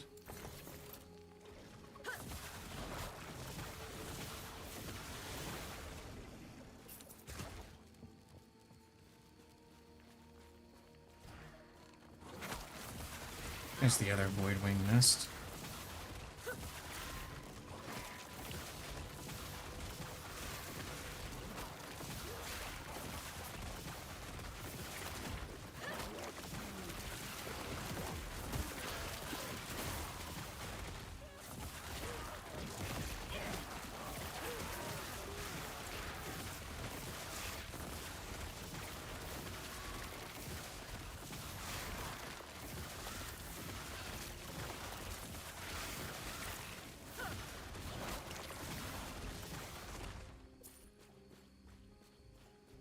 Stop calling me, you son of a bitch.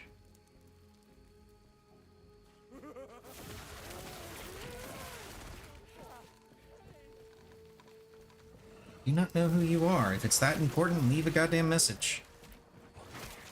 Leave me alone.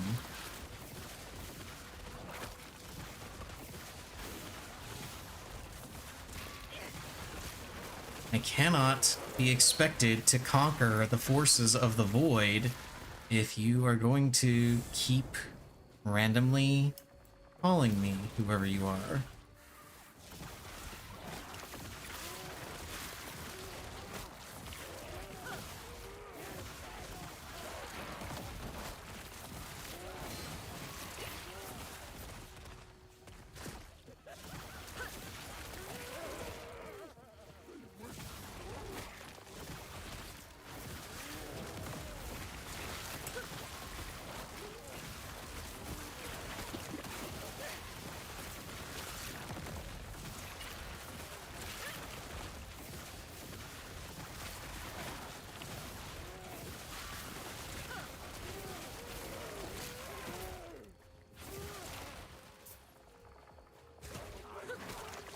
Oh shit.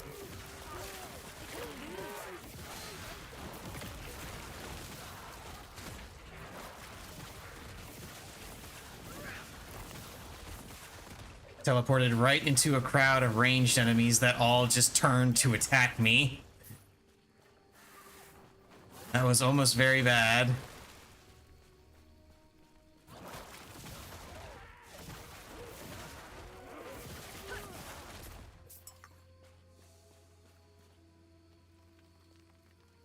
And here we are in the courtyard.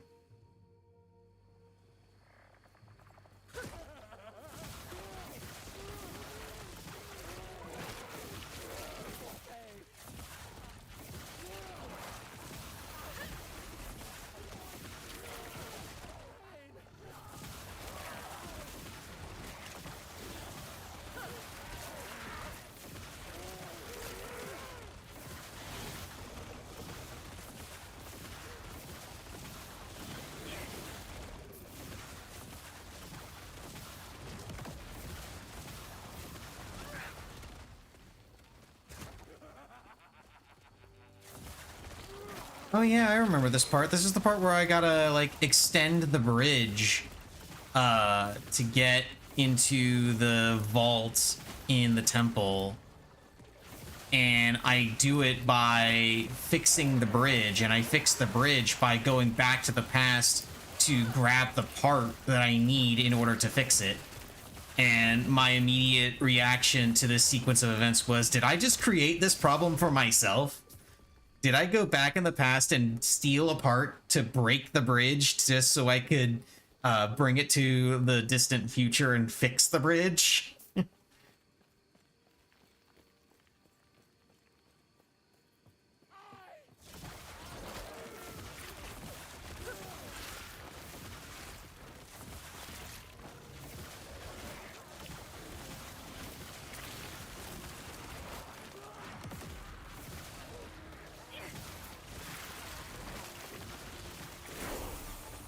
Yeah, level 24.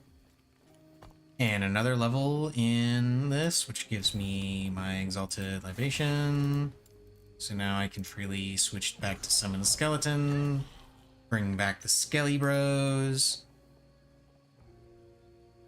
Let's see, do I only want... Let's see, what's this?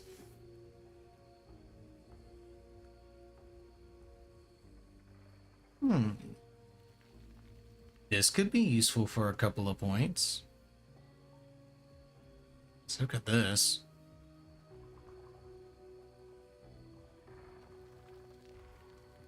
This is also pretty good. I would need 1 point here before I could take it, though.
Ooh, unique body armor. Let's see what it is. After I find where this stupid fucking nest is that keeps spawning these void wings. Go away.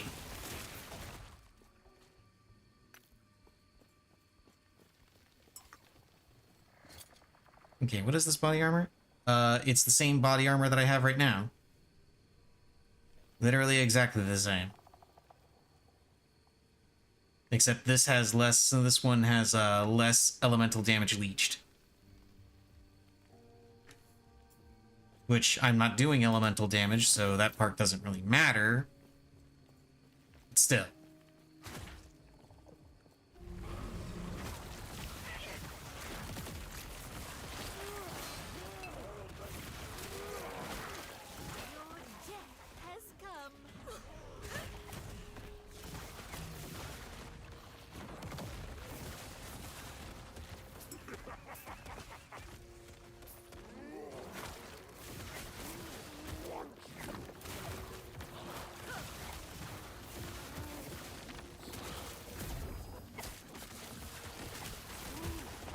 Oh, right, that guy had the revives after 2 seconds bullshit.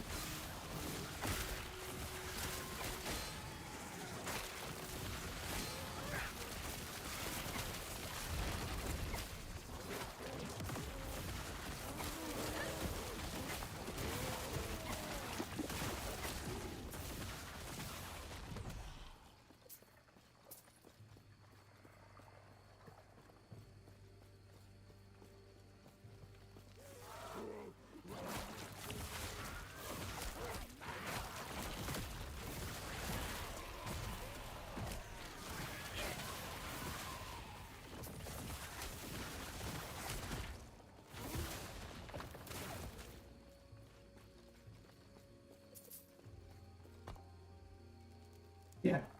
Excuse me. Hey. Sorry, Missy. Had to sneeze.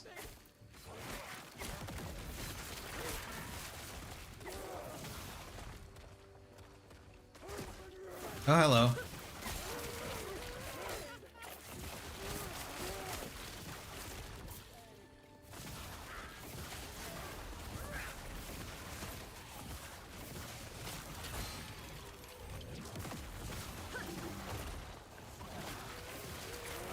Your death has come.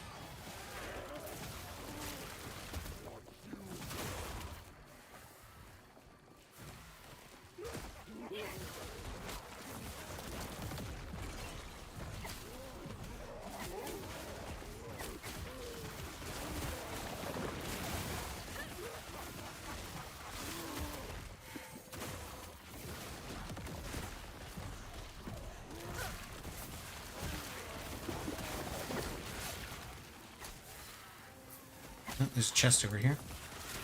And a void wing nest, because of course there is.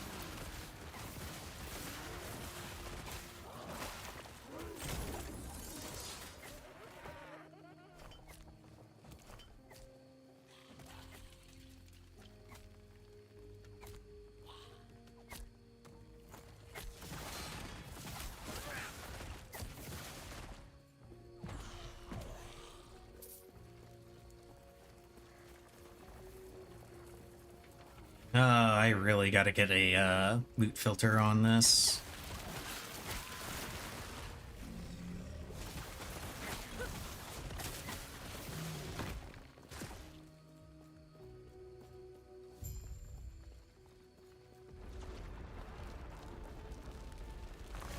Oh yeah, there's the Temple Guardian first.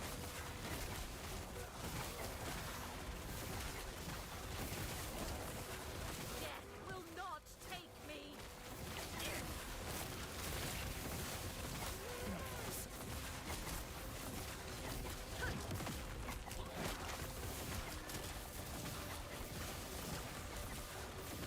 Which goes down real quick.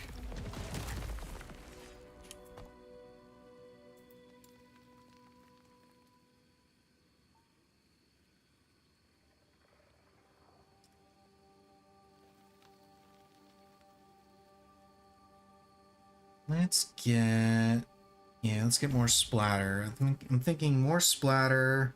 I might take off the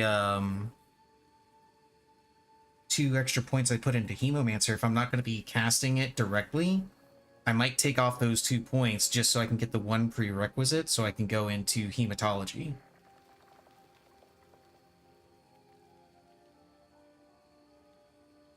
And then I want the 2 prerequisite points here because I want to go into Necrotic.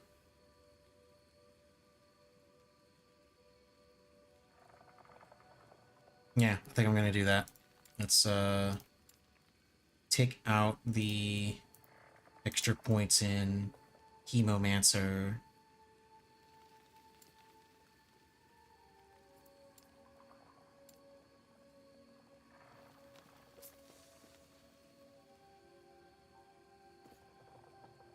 Like, if I was still directly casting Blood Rip, then I would keep it. This place once held so many secrets, so much power. It could have been used for greatness. Now look at what it has been reduced to.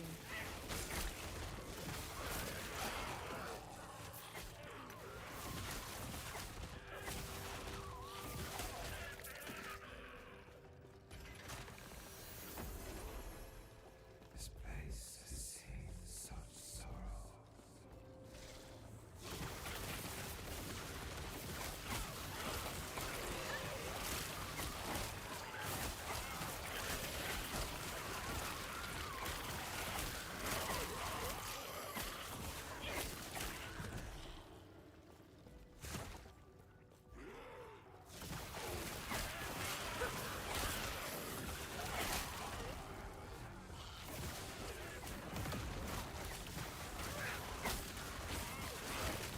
Your death has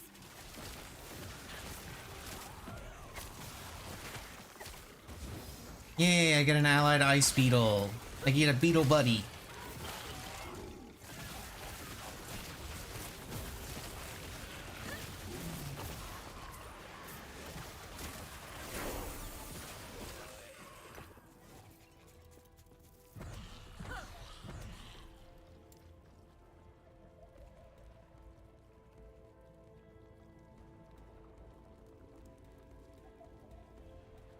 see. Let's go with points in this. And, harrowing armor. Be a little tankier. And then I want to...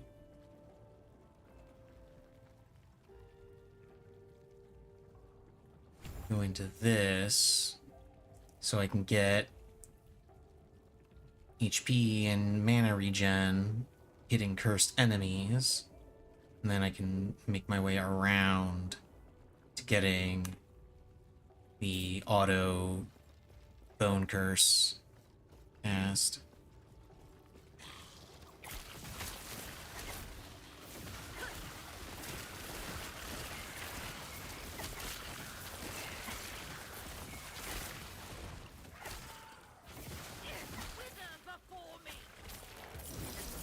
More gold.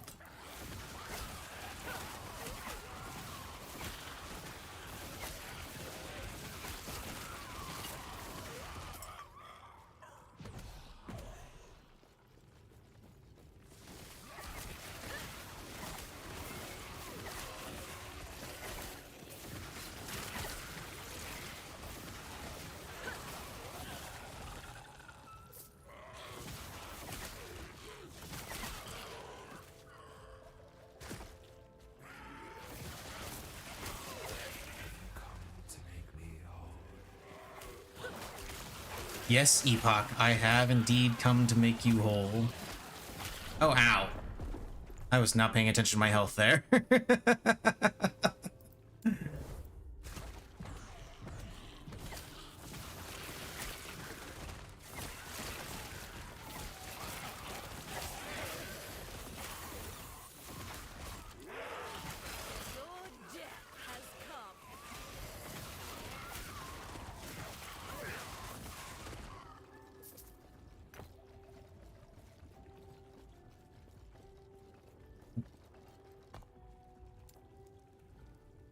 Read this, so now I can finally make my way down to Sigil of Mortality and Reaper's Mark.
Summon more Skelly Bros.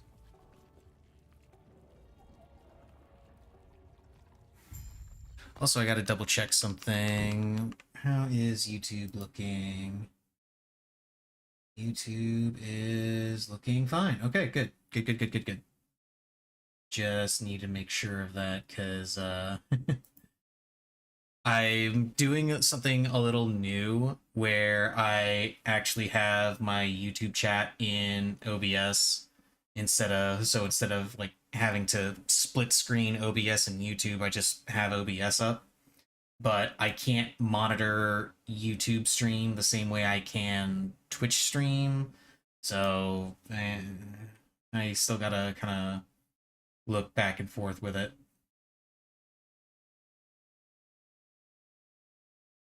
So, just wanted to make sure that was good. Because I still remember... Oh, what the hell was I streaming? I think I was streaming Final Fantasy... It was while I was doing one of the Pixel remasters. I distinctly remember the stream completely freezing. with no warning.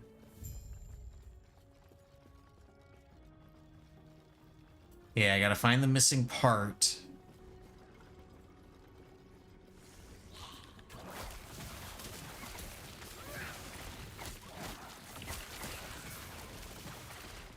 Oh, that reminds me, I still have to do the thing in the council chambers. I still gotta turn in that side quest. Let me do that real quick. Yeah, there are side quests to turn in. May a terror smile upon you. Farewell. May a terror smile upon you. Greetings. Do not dwell on the... May a terror smile upon you. Farewell. Visual bug. It's showing that she has the quest marker over her head, but she doesn't actually have a quest for me.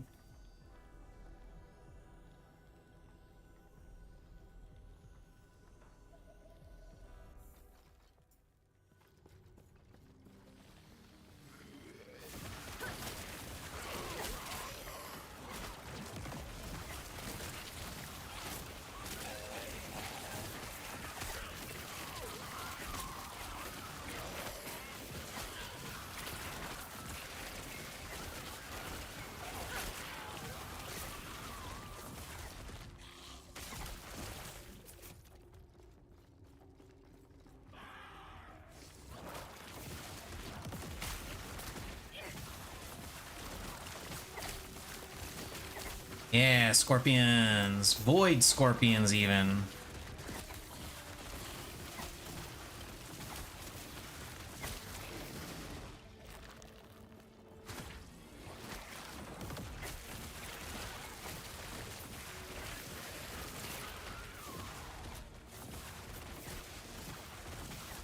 Will not take me.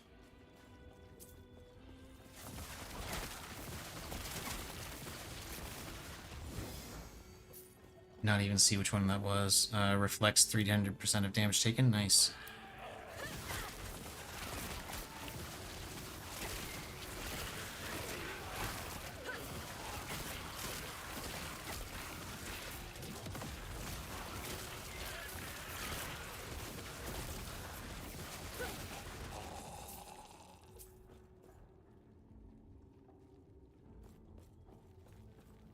I gotta go this way, I think.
Yeah, level 26. Let's go.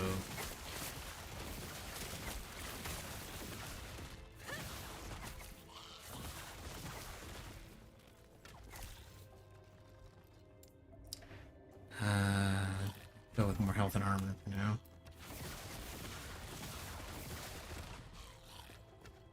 What are they even attacking? Your death has come. Means there's... Okay, there's a spawner. There's two spawners over here. That's what it is. Spawners. Okay. That's maxed out now. I can either go into quenching now, or I can swap the... I can work on this. and work on getting necrotic damage. I feel like getting the necrotic damage is a little bit more important. Just a little bit.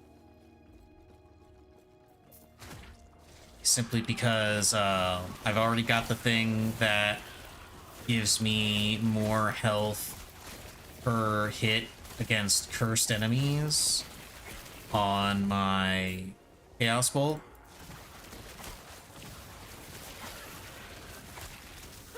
So I should be okay, in theory.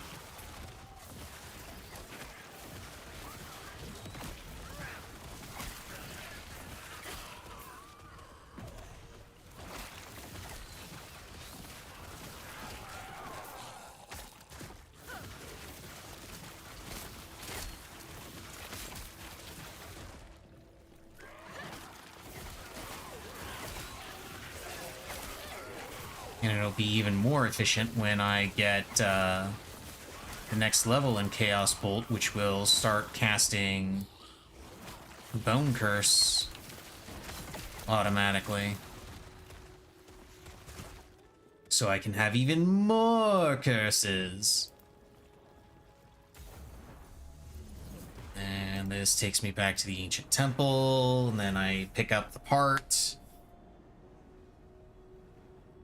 And then it's like, wait, did I cause my own problem? What the fuck?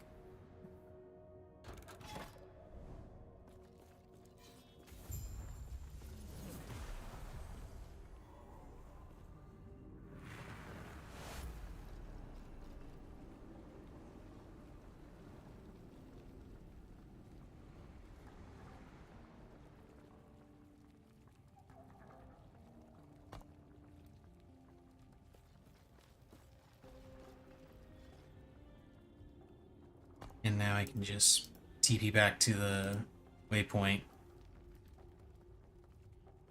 It will not let me TP back to the waypoint. Cool.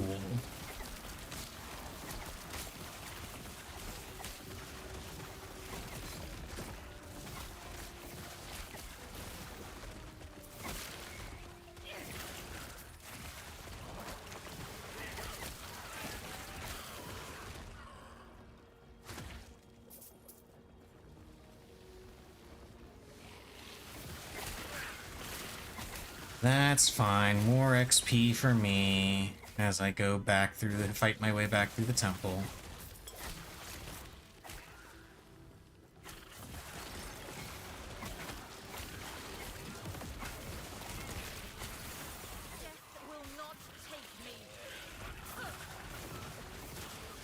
And there's my next level of Chaos Bolt. Oh no, I need 2 levels of Chaos Bolt.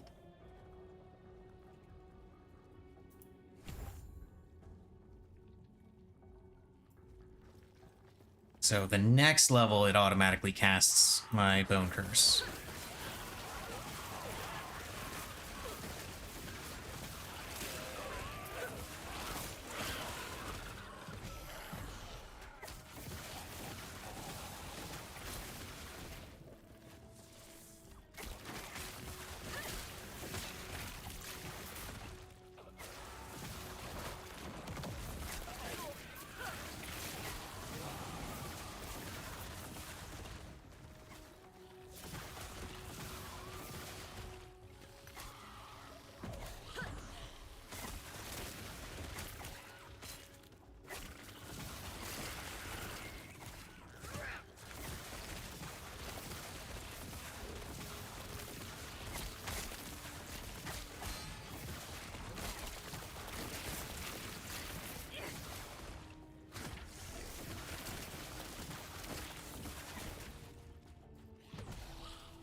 You know, I bet you the reason why it wouldn't let me teleport back to the waypoint here is because I'm in this area.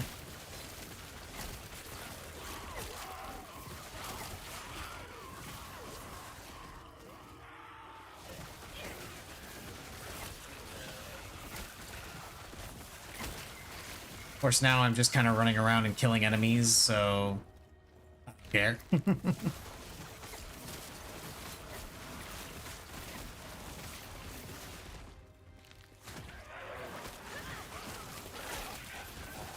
Impossible.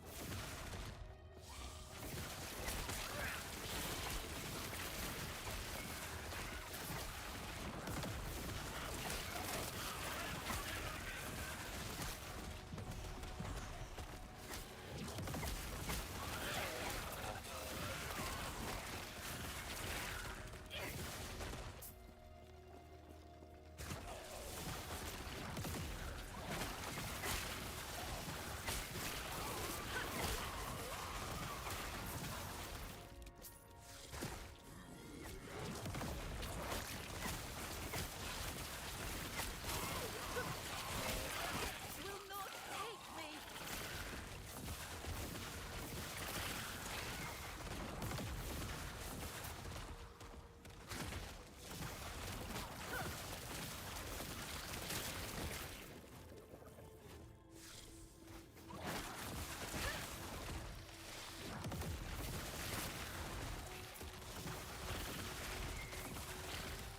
Your death has come.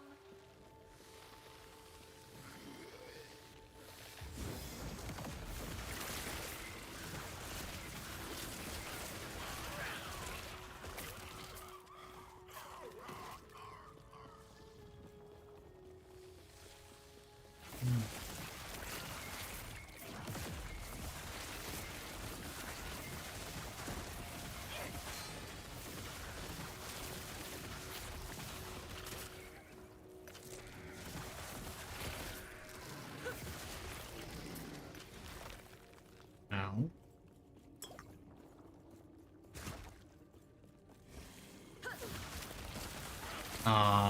Oh no, I can open that up. Nice. I was about to say, I can't open that up yet, but I can.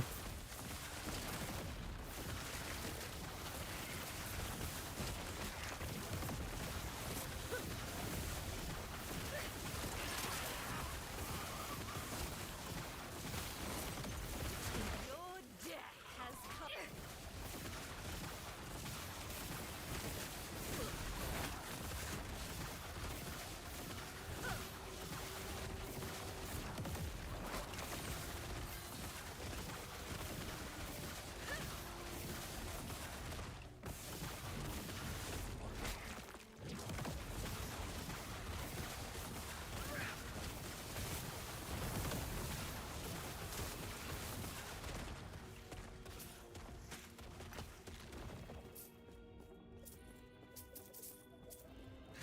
Love fighting those guys.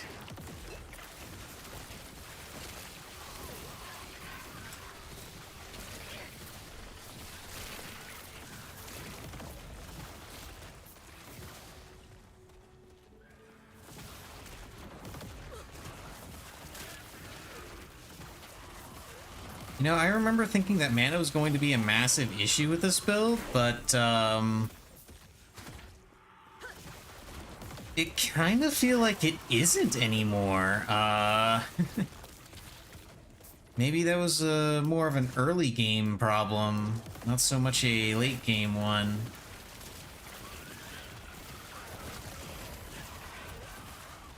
Or maybe I'm just not spamming Chthonic Fissure as much as I should. Death will not take me.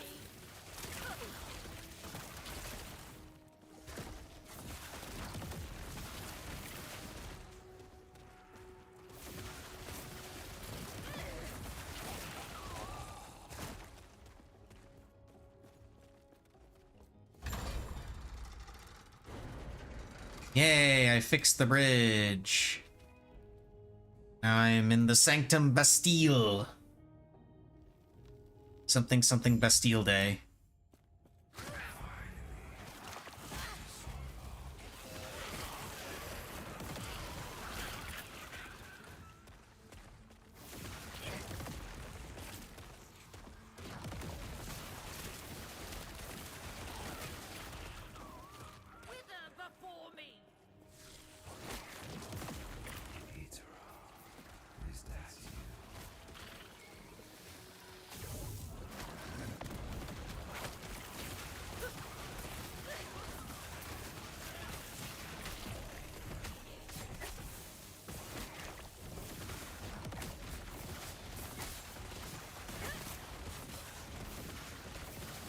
Kill the exiled mage.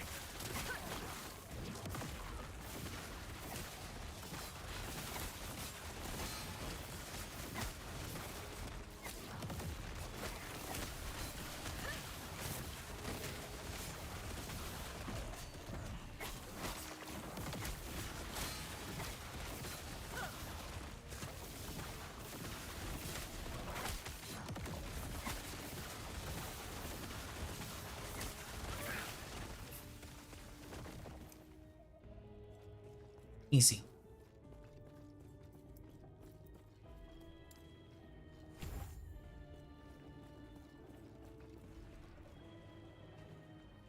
This way. Yeah, I gotta go this way, and I gotta take the long way around. Your death has come.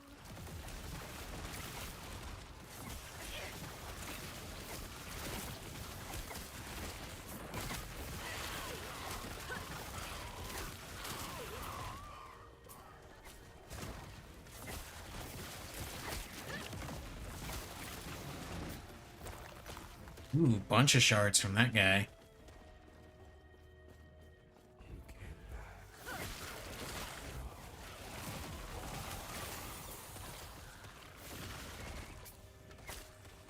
Okay, let's turn this damage necrotic. So any necrotic bonuses will apply.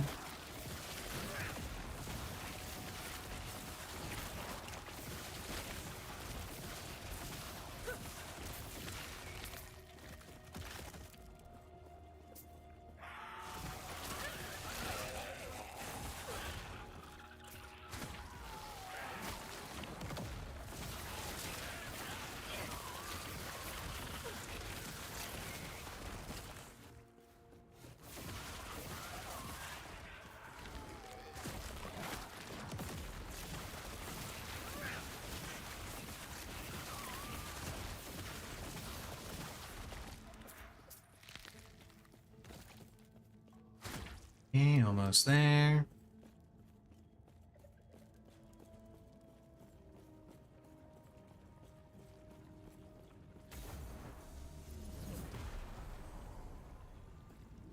The end of ruin.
Yeah. Did the thing.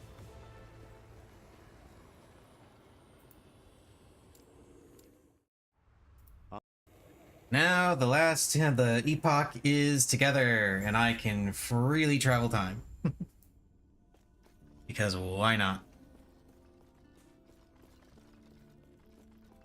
Oh, and I can do this now. Yeah, mark for death. Mark for death on cast.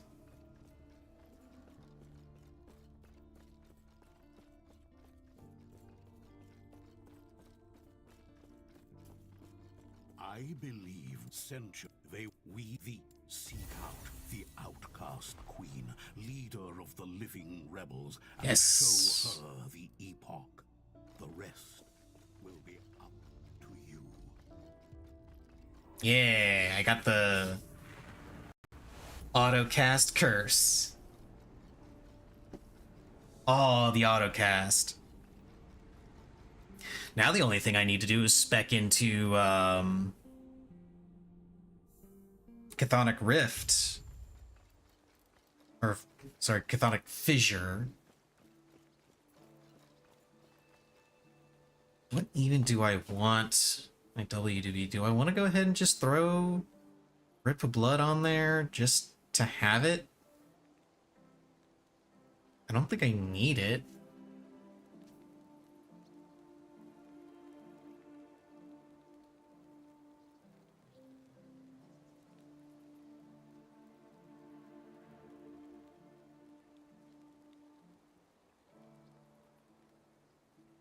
Let's see, is there anything else that I would put on there in its place?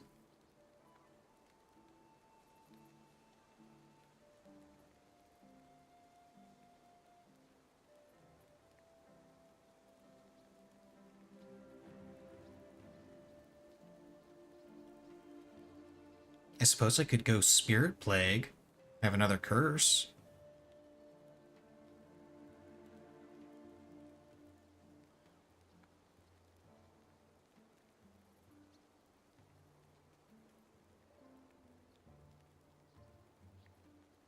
But I wouldn't spec into it, I would just have it to use. Because the ones I'd want to use would be,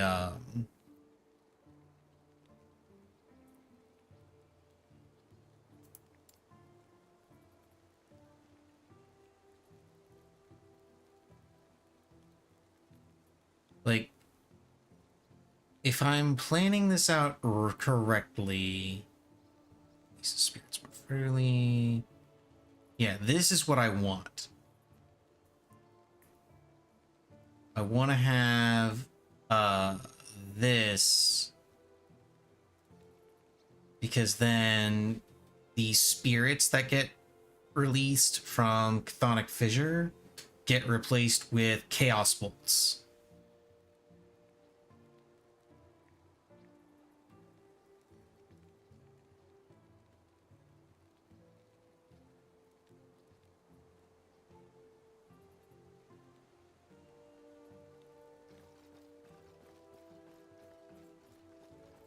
So ideally, the only button, and then I would have Chaos Bolts available as a regular cast.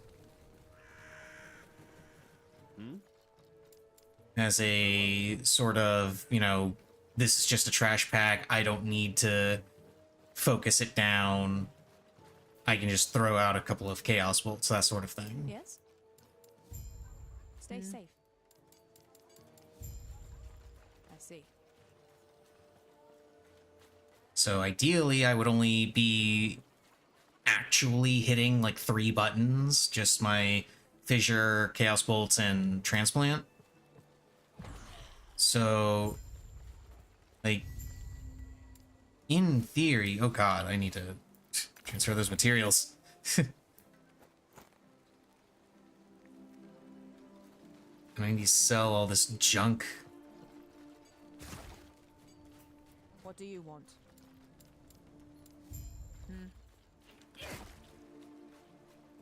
In theory, I would only be pressing these 3 buttons, so I have those 2 buttons available for free cast shit. So I could, in theory, just go ahead and still have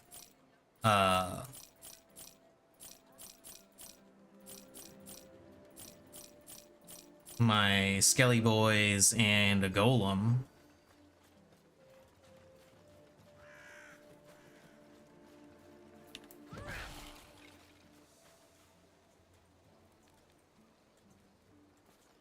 I don't know.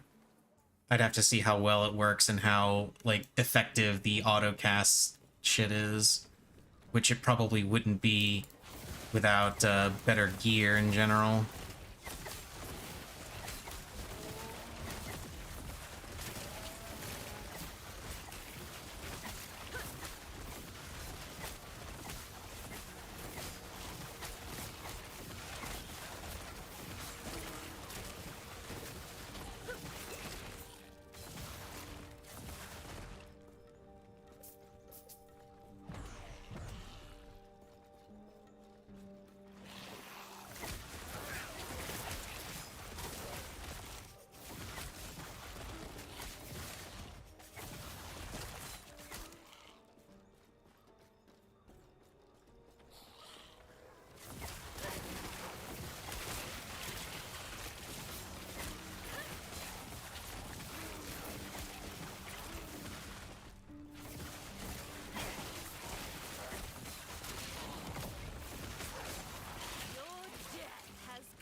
Gotta say, I am a big fan of Chaos Bolts.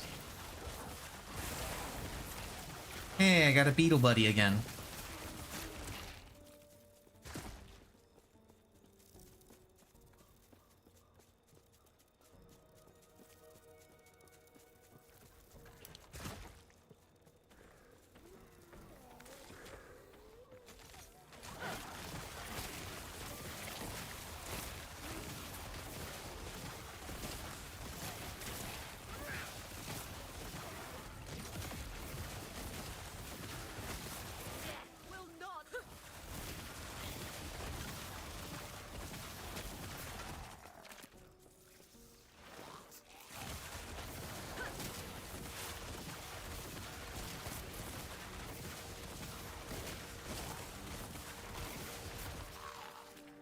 What's the chance for this to cast?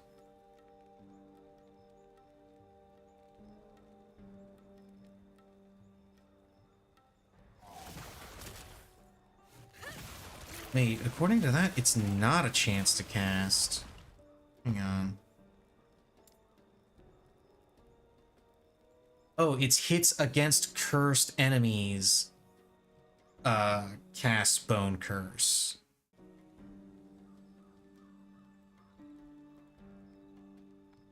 Okay, so they have to already be cursed for... Alright, alright. I see. You have to already be cursed in order for that to work. Ooh, extra projectiles. That could be fun.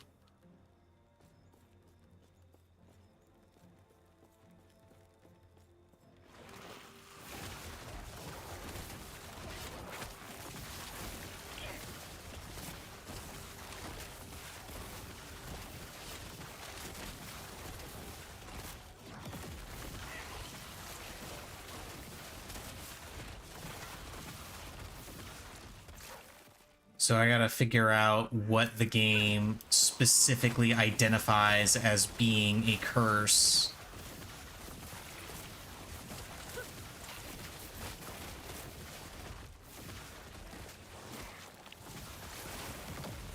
And what is not a curse.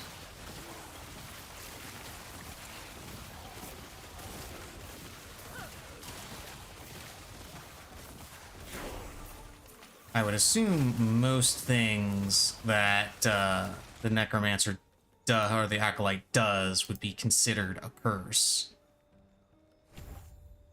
Ooh, Ghost Flame. What's that look like?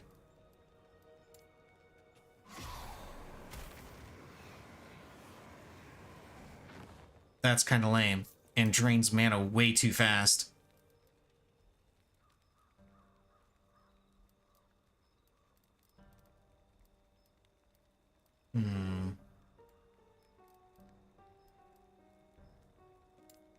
I can try working with Spirit Plague.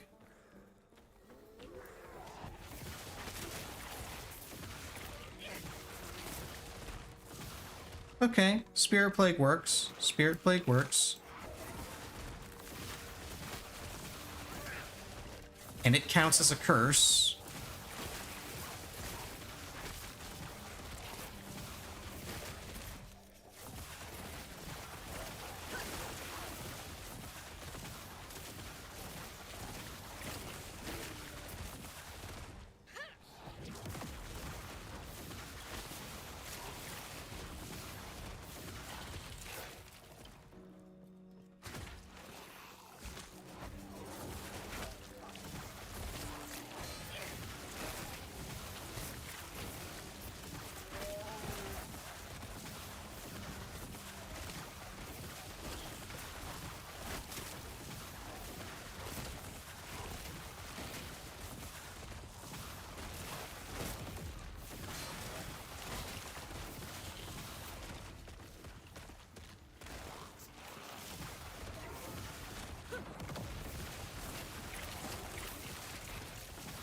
Okay, I see how this is ideally supposed to work now. So yeah, I need to be casting Chthonic. My Chthonic Fissure more. Yeah. Yeah, Chthonic Fissure, the torment that it uses is is considered a curse. That's what it is. That's one of the reasons. You don't just use it purely for the fact that you can have it summon Chaos Bolts. It's because it also curses. Which then triggers the auto-cast Bone Curse. And the wheel goes round and round. Will not take me.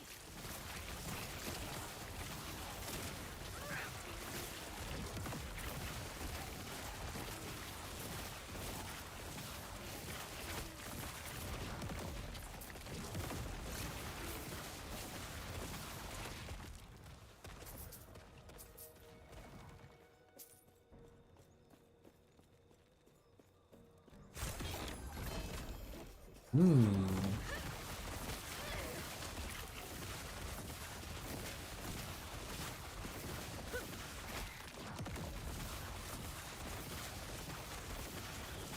What is this unique ring that you have for me? Increased minion armor. Increased minion armor is kind of meh.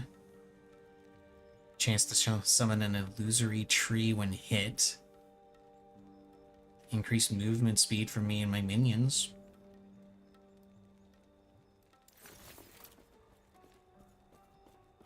But no, not a particularly good ring.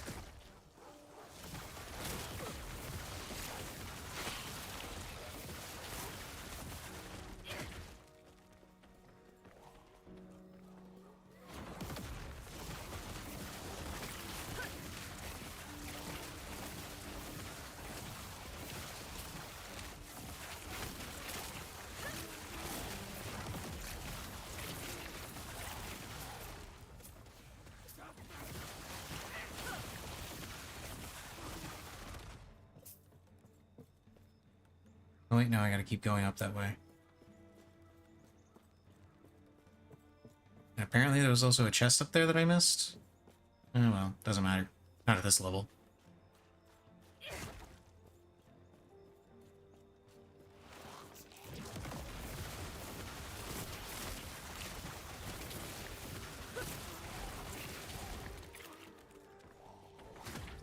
So yeah, Chthonic Rift.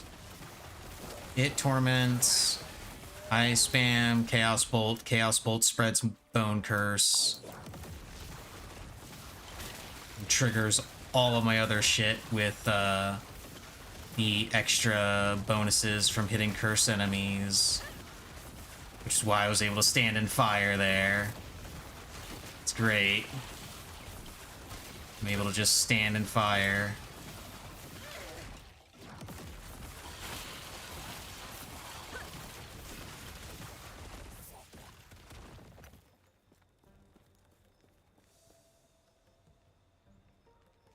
Imperial Wellerin. Yeah.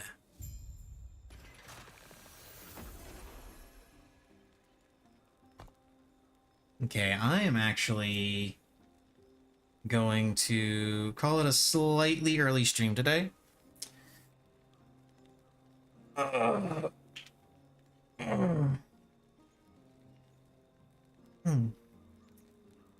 Tomorrow will be more of this. Bob the Necromancer will very likely be in endgame by the time... Well, I don't know. I might leave Bob here and just continue through the campaign on Bob. Since I skipped the campaign entirely on my mage for the stream. You know, just have Bob showcase some of the stuff that was in the campaign. Yeah, I'll have I'll save Bob for tomorrow's stream, going through more of the campaign, and then eventually going into endgame with Bob. I'll spend time off stream doing endgame on my mage, and then of course playing with some friends who are deciding to pick up the game. So And tomorrow, more Bob the Necromancer. Thursday, Endgame. And then Friday, Dragon's Dogma 2. Gonna be a lot of fun. Please look forward to it. See you guys then.